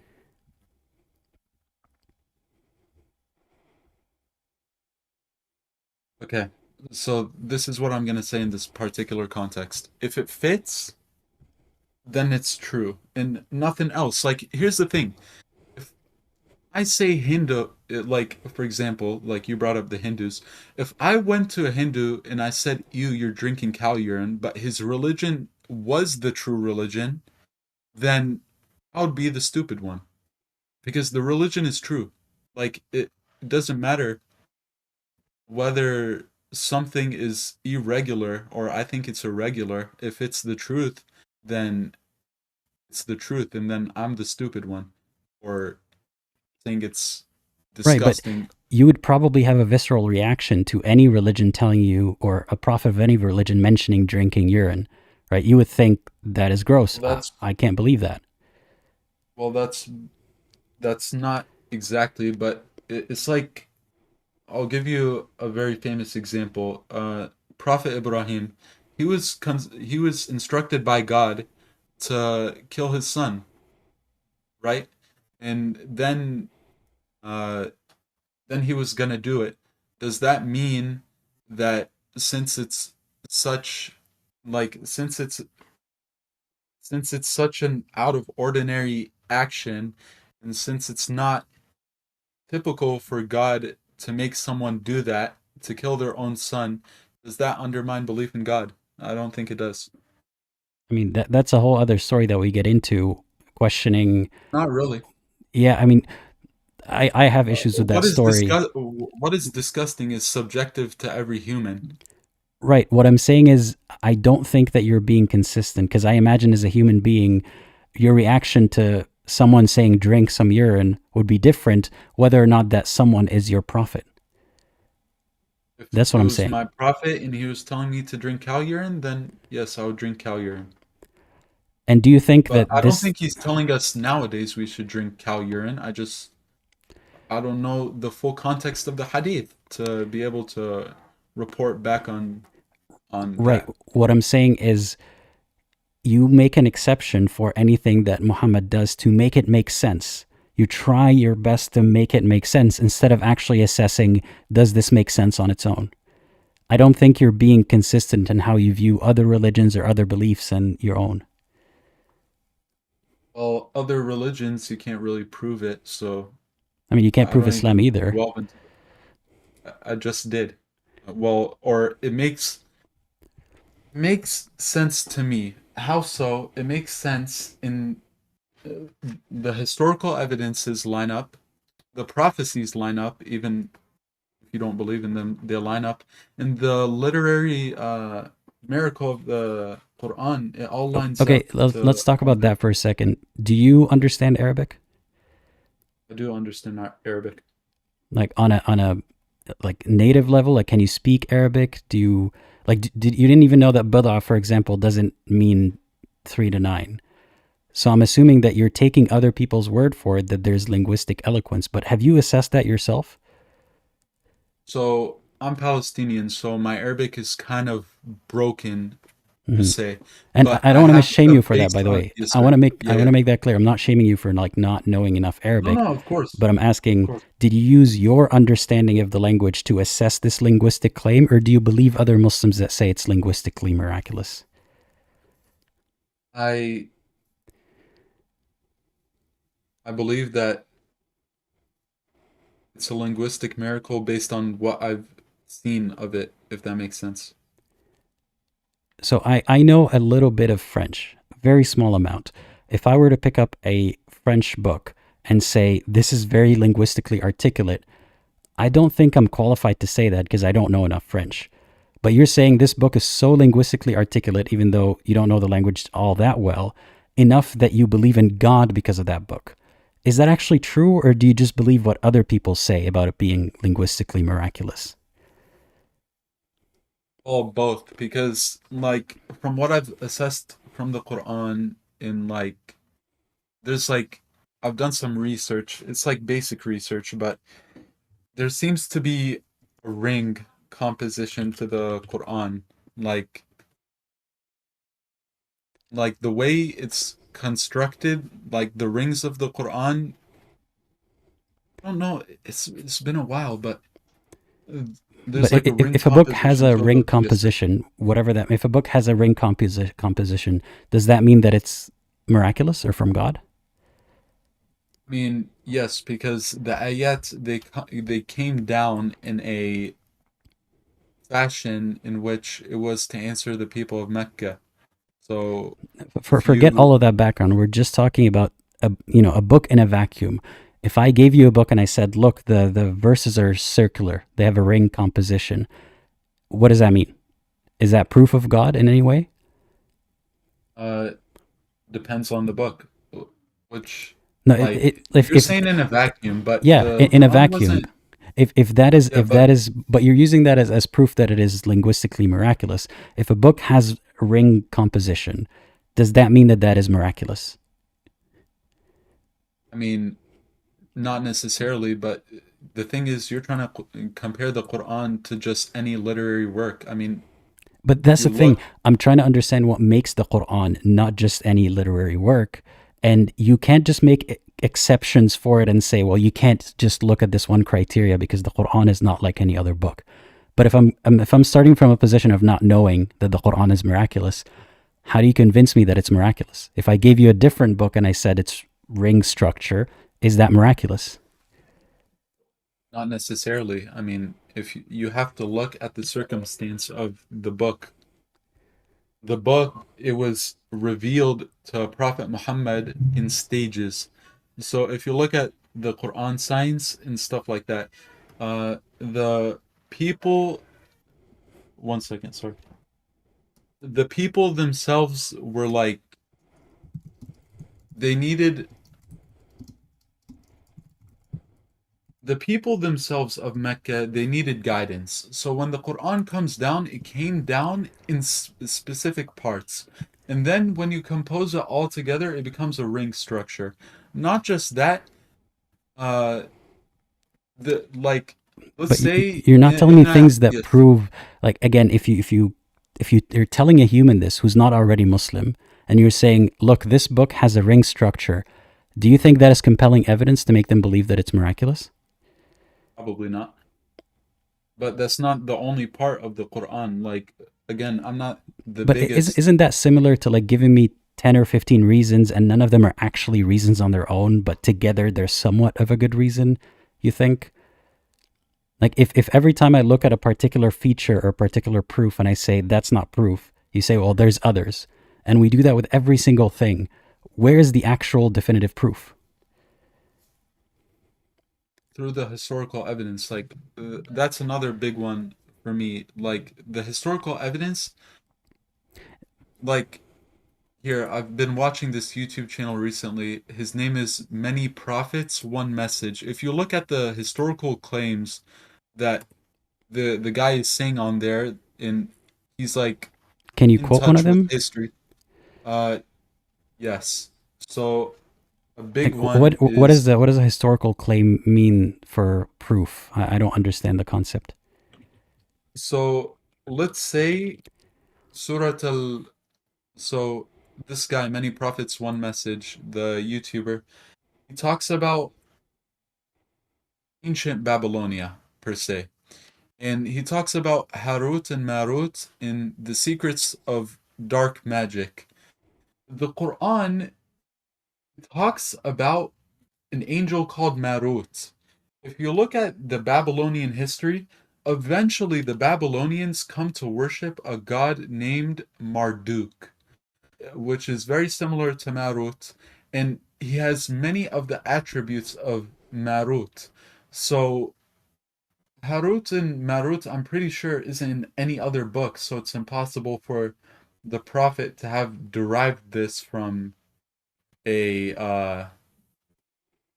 from any other book, because I mean, Harut and Marut, isn't yes, what you're describing is very, very vague. You're saying this name kind of sounds like that name and they have similar characteristics. I haven't looked into it, but I'm just going to concede. Let's say they do.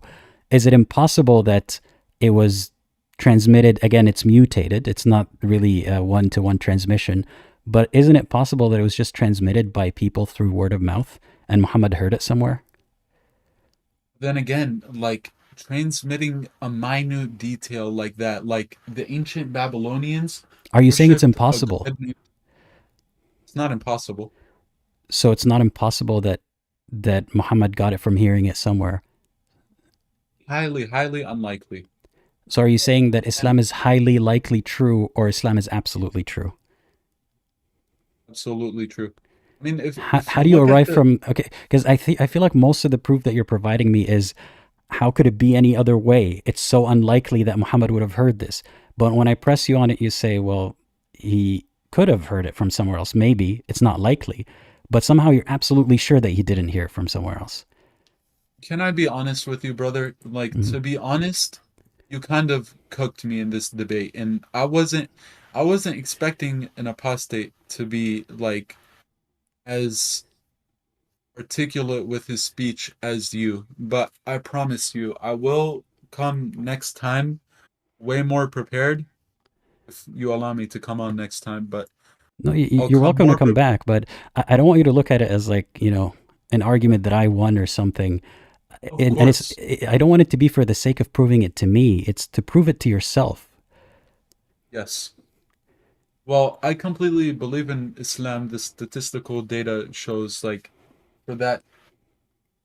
I know what you mean. That is it highly likely that it was just transmitted, or is it highly unlikely that it was just transmitted and therefore it's highly likely Islam is true? Like I see the correlation you're making, but I'll just have to get back to you on it because I think I kind of got cooked. To be honest, I wasn't prepared for intellect I, like I, that. I mean, I don't know if your expectations are so low of people who don't believe, or I don't think I'm an exceptionally smart disbeliever or anything.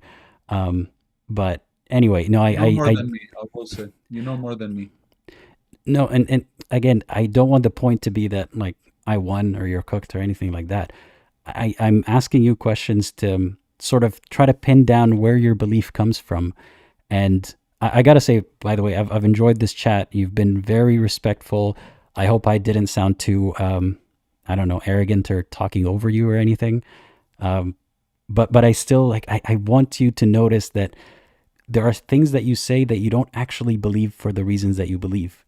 So if you leave this conversation with your faith still 100% and you can't pin down the reasons, all of them are kind of shifty reasons. Maybe these reasons aren't actually why you believe, but just rationalizations for why you believe. I don't think so, but here, remember my name, Anonymous754. I'll get Sure. back to you on it. And can I just ask you like one question Of before I course. leave? You can ask me a few if you want. Okay, got it. Mhm. Okay. What made you disbelieve in Islam? Like, what was the thing that made you like question its validity, if you know what I'm saying? Right. It wasn't one thing. So growing up in it, it was the default. Islam is true. And I would maybe come across arguments with people sometimes, rarely, but sometimes, that say they don't believe in Islam or they believe in something else. And I would defend Islam and so on. But I've always had questions, things that didn't seem to make sense, like predestination and free will, or certain stories that almost seem fake, like where, the good guy wins and everybody claps kind of thing. It almost seemed too simplistic, too archetypal. Like when, or for example, some arguments in the Quran are really bad from my point of view. Even as a Muslim, I recognize this is it. Like for example, Ibrahim, when he destroyed the idols, all of the idols that belonged to other people, except one idol. And first of all, that's other people's property. Today, I'm sure you wouldn't walk into a temple and destroy idols, right? I hope not. But as a Muslim, you're supposed to think Ibrahim was fighting for the truth and therefore he was justified in doing that.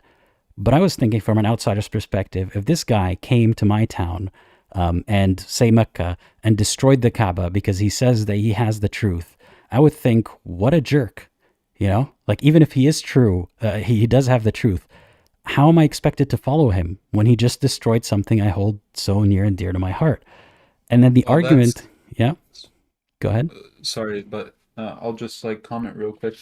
Well, that's subjective on an atheist stand of view or point of view. You can't really say that was good or bad. I But mean, okay, so what say saying that Ibrahim? say Yes. I walk into a mosque right now and I destroy it, and my argument is my God says that Islam is the worst religion, and I am here to correct it. Let's say I give that as my reasoning. Can you prove that God didn't speak to me and say that? Do you have proof that God spoke to you and said that? I mean, I can say things like I made a prophecy that hasn't come true yet, or how could someone like me make such a bold claim when all the religions said that this wouldn't happen? Like I can come up with reasons, kind of like how Muslims come up with reasons that Islam is true, but just like no one can prove Islam true objectively, I can't prove my claim true objectively. But still, you would Well, think, well, yes. let's just assume that there is no God that spoke to anyone, and respect each other's property. You wouldn't think, well, maybe he has a point if he says that his God told him to do it.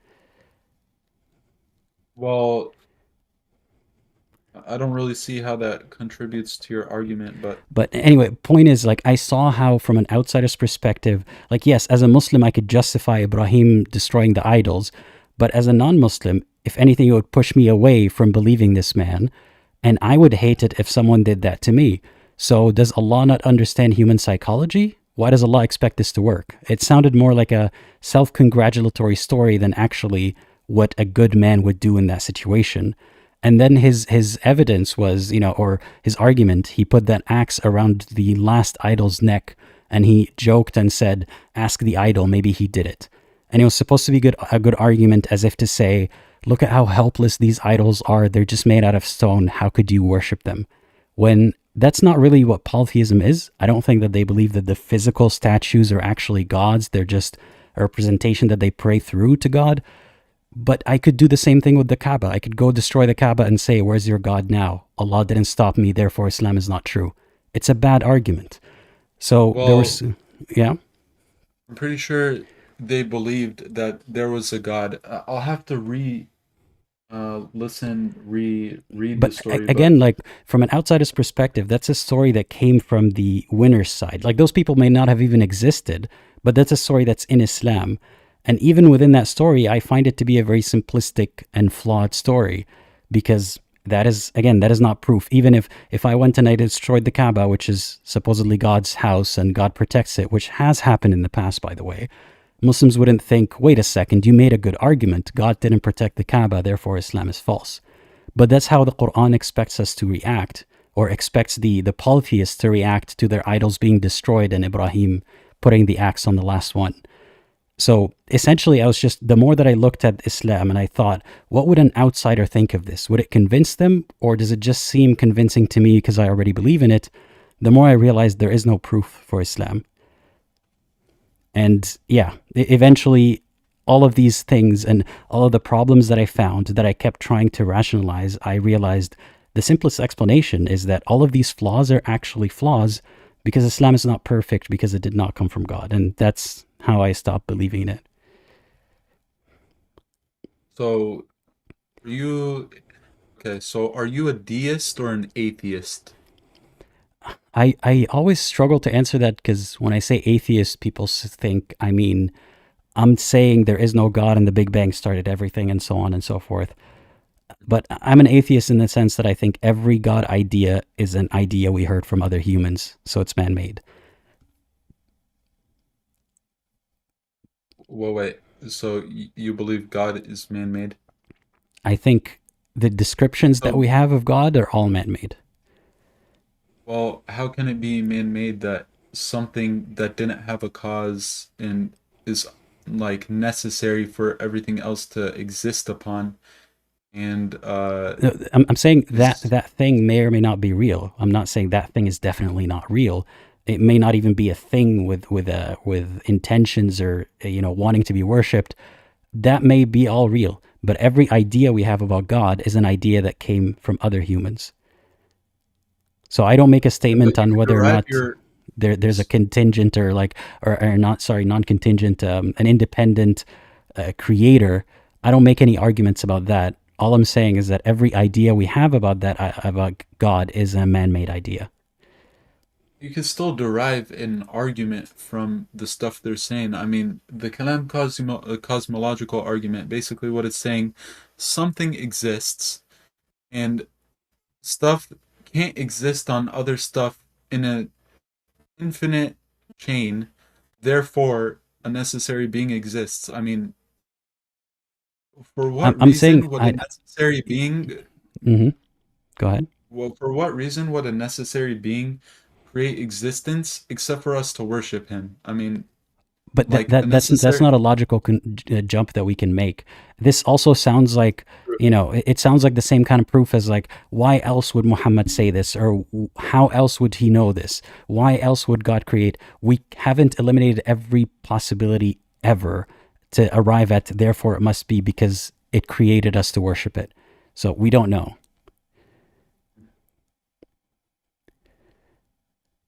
But I just wanted to point out That's that your recurring theme in like Islamic apologetics or Islamic sort of proof for God, which is why else would it be? And that doesn't sound like good proof to me.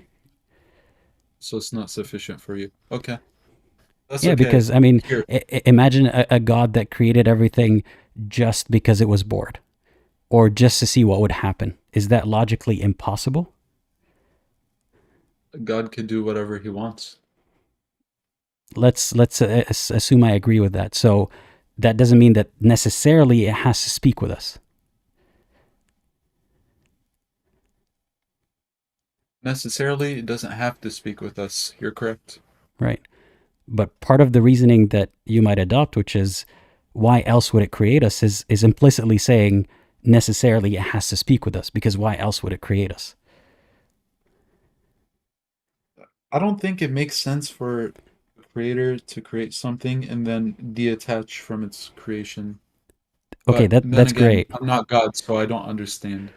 So, But that's a good point. You said, I don't think it makes sense that God would behave that way. But there are a lot of other things that don't make sense that you accept that God would behave because it's in Islam. So using the same kind of reasoning, if God exists and it could do whatever it wants, we don't have to accept that it didn't communicate with us, but that it's a possibility that it never communicated with us.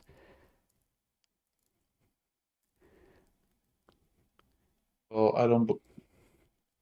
I know what you're saying, but honestly, to be honest, I'm gonna just have to get back to you. That's fair. But yeah, that's just me answering what I think about God is I don't know if there's something beyond all of this or if this all just happened without any design or intention or reason. I don't know. So you're more of like an agnostic. In that sense, I'm agnostic, but also I don't want to say just agnostic, meaning that there's a 50-50 chance that, God is real or Allah is real. To me, it's more like I don't know what I don't know, and I can't just use logic and inference to claim that it must be a certain way. But I know that the fact is every religious idea we've heard so far from every religion has been through humans, right? Like we've never actually had proof that a human spoke to an angel or to God. So it's safe to assume that every religious idea is a man-made idea, and that's where I'm at. Do you believe it was like some hallucination or something like that? Like they were high or something? Is that I like I you're can't inferring? say, I don't know, but people can be wrong, or people can really believe that they're telling the truth, but they could be wrong about it.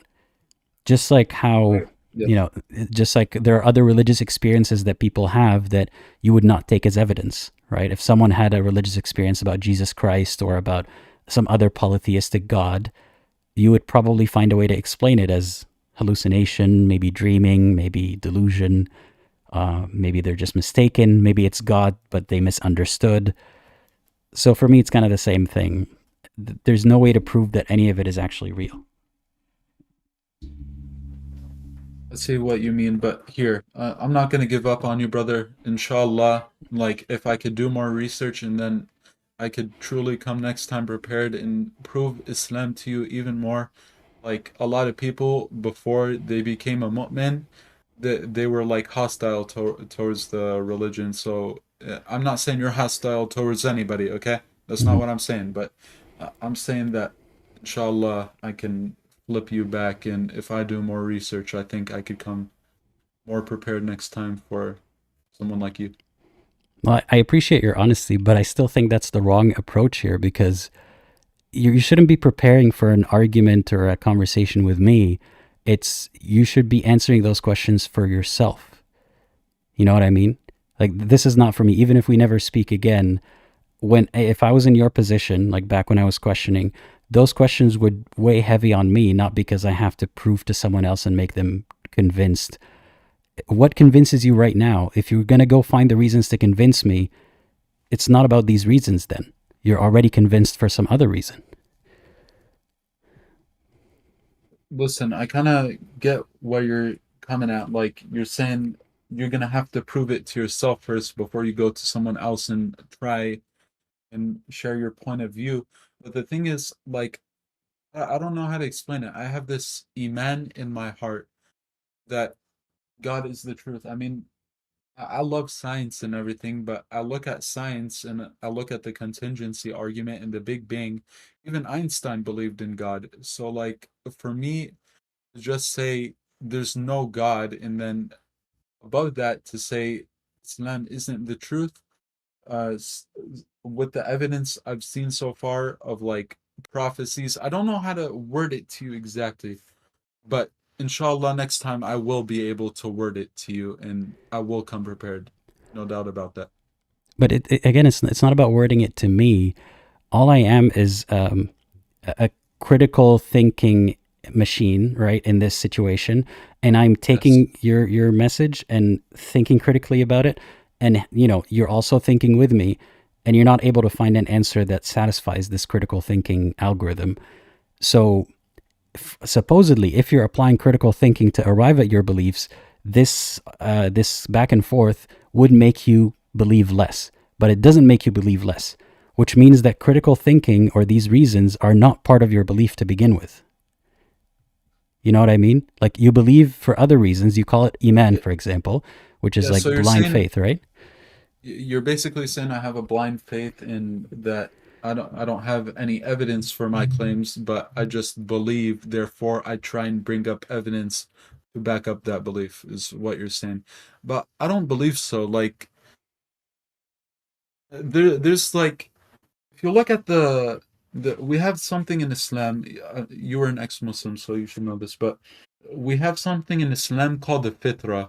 It means that humans, they're born believing in God, but they go away and become polytheists as time goes on. And to be honest, like the Quran, it matches it exactly, because Oxford, I don't know if it was Oxford, but here, I'll bring the study next time when I come more prepared. But there was a study, and babies are born believing in God, which matches the Quranic perspective 100%. Like nowadays, I find myself like questioning like a lot of stuff. Like, how come everything is predetermined, but some people are determined to, rot in hell for the rest of eternity? How is that fair to those people?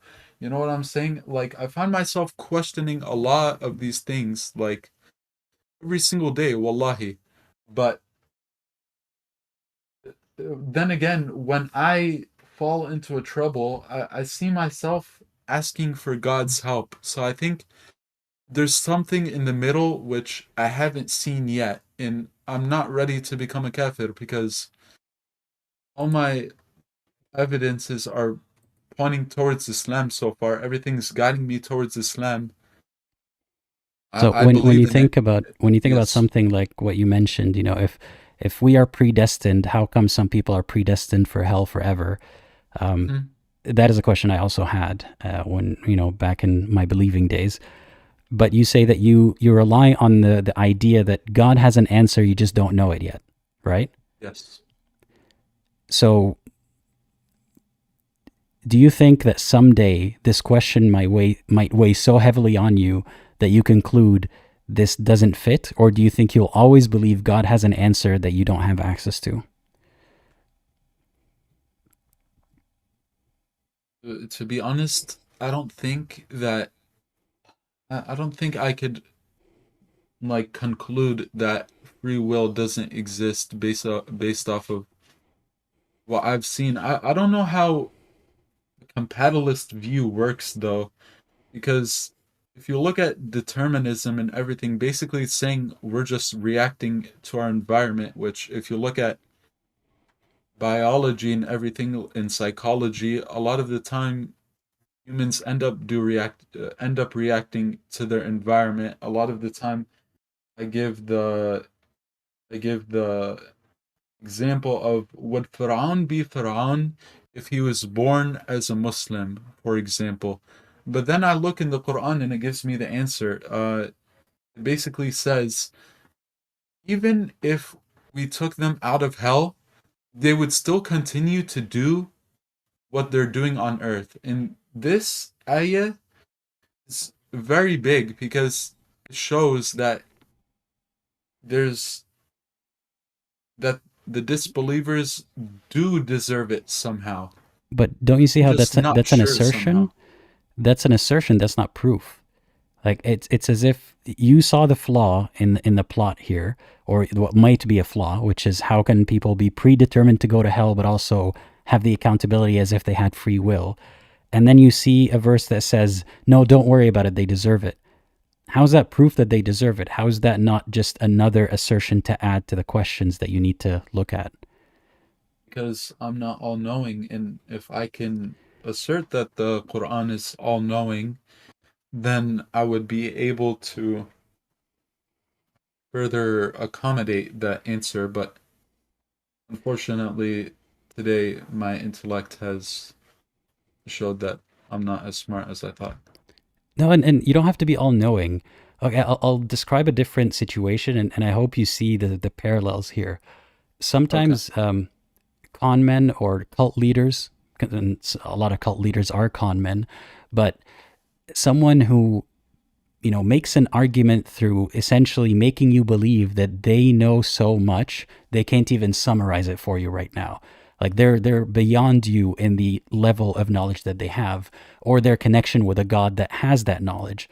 So a cult leader wouldn't say, "Do everything I say," just because. They will gradually get you to believe that they are in connection with an entity that knows all the reasons for everything.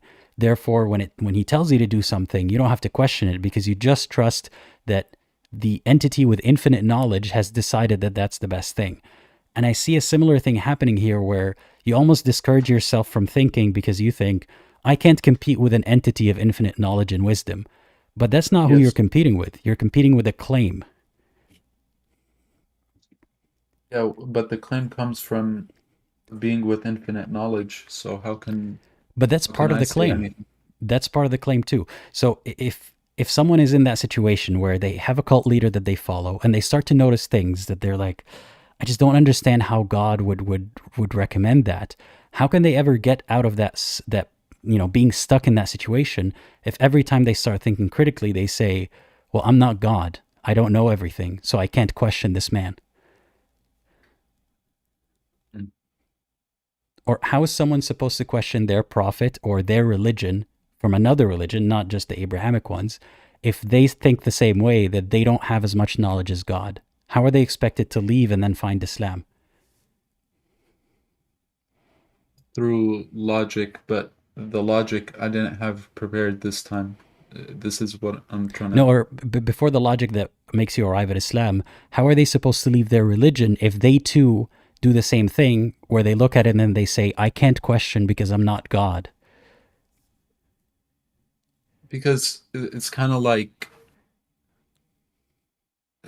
how can a finite being understand a infinite being? Like No, no, God, he's I hear you there, but if yes. someone believes in a different religion and they also ask that same question, wouldn't they be stuck in that religion? Just like how you cannot question Islam and think that you know more than God, they cannot question their religion because they also think, I can't know more than God. Not exactly, because there's logic to back up Islam. There's scientific, or not scientific, there's historical and arguments to back up this religion, which their religion doesn't have. Their religion is based on But before they blind even think belief. about all that, I mean, they probably look at your religion and think the same thing. But before they even get to that point of thinking about your religion or the flaws in their religion, if every time a person who believes in, I don't know, let's come up with another religion. Let's give it a name. If you were to come up with a religion, what would you call it? Iblisism, something like that. Let's say someone Yes. believes in Iblisism, okay, and it's very different than Islam, and Okay. they find a flaw or something that makes them question, and they say, "Well, I can't question this because I don't know more than my God." How are they expected to leave their religion?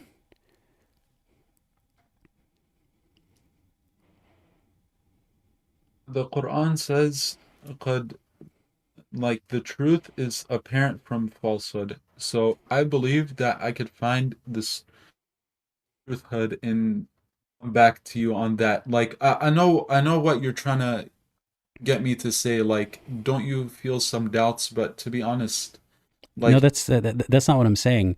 Like you said that you can't question certain things because, or you stop questioning because you don't know as much as God. And I was trying to yes, explain that I'm not saying you need to know as much as God to question the story itself, because we haven't proven that it's from God, but you believe that it is from God. But if someone in another religion believes that their story is from God, how can they question that story if they think it's from God? What if they get stuck in they, the same loop with, as you, where they say, I think God knows more than me, so I can't question this? I mean, it depends on empirical evidence. If they have evidence that's obviously contradictory, then that would Would you call undermine the like religion. the free will and predestination thing, is that obviously contradictory? That's not obviously contradictory because Why not? there's like a certain mechanism that maybe humans don't understand. Like, So it is contradictory, but there's an answer that we don't understand. no, there's an answer we don't understand. Therefore, it's not contradictory. It's seemingly contradictory, but there's an answer we don't understand. It's seemingly contradictory, but there's not. Without the answer that we don't understand, that God has, then we don't have, it looks contradictory to us. Do you agree? Yes, but our logic is finite. Therefore, we Okay, can't I'm with you understand there. everything. But without that answer that we will never have access to, it looks like a contradictory issue. From my perspective, yes, but from That's God, okay. No, God, I'm not saying therefore Islam is false, but just we can agree here. It looks like a contradiction unless you have an answer that only God knows. On the other side, someone who believes in another religion and they find something that looks like a contradiction that you say is an obvious contradiction, how do they not fall into this trap where they think, well, my God has an answer for it that I haven't found yet?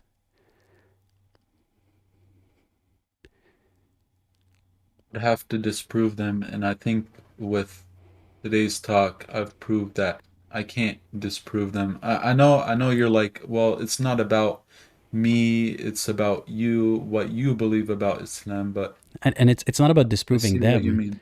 I'm saying, like, as a Muslim, you would But it hope, is though, because yes, yeah, as a Muslim, you'd hope that they would see the flaws in their religion, leave their religion, and then hopefully find Islam, right? Or that's what Allah expects.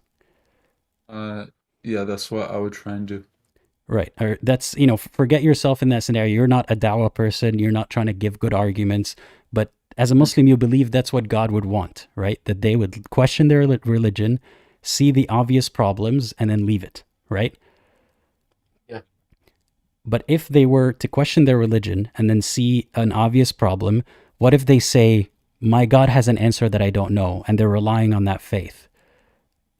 Is it fair for God to then torture them forever because they're doing the same thing you're doing right now with Islam?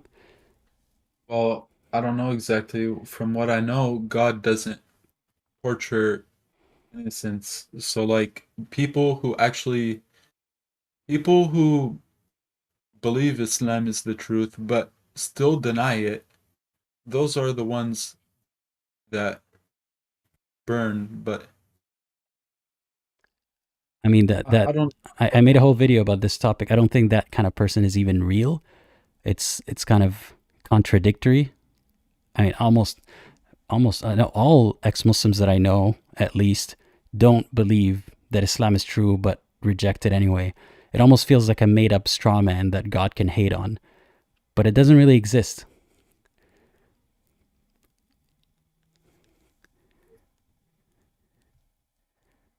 I'll be honest. Like I have to go, but That's okay. it was nice. It was nice getting some insight from the other side, I guess. And Yeah. I'll definitely have to come back. Do you live stream other times or like It's when exactly? mostly on Random? Wednesdays, and yeah, I'll be, it'll be posted a day before at least, so mostly on Wednesdays around the same time. Gotcha. Well, I'll be back inshallah, but it was Yeah. nice talking with you. Likewise, take care, Anonymous, and have a great rest of your day. You too. Bye-bye. All right, thanks. That was the last caller. There were a few other callers, but they left the queue before I could get to them, so that's why I took my time with the last caller, I guess. Yeah, it was caller was pretty pleasant. I have no comments on that front. I even worry that I might have dominated the conversation too much, so I hope he didn't feel that way.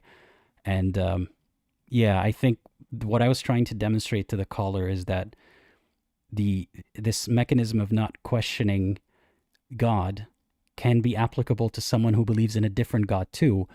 And if you can excuse yourself for not questioning God because you don't know as much as God, someone else can use that same mechanism to not question their God. And it would be unfair to then expect your God to torture or misjudge that person. You get where I'm going with this?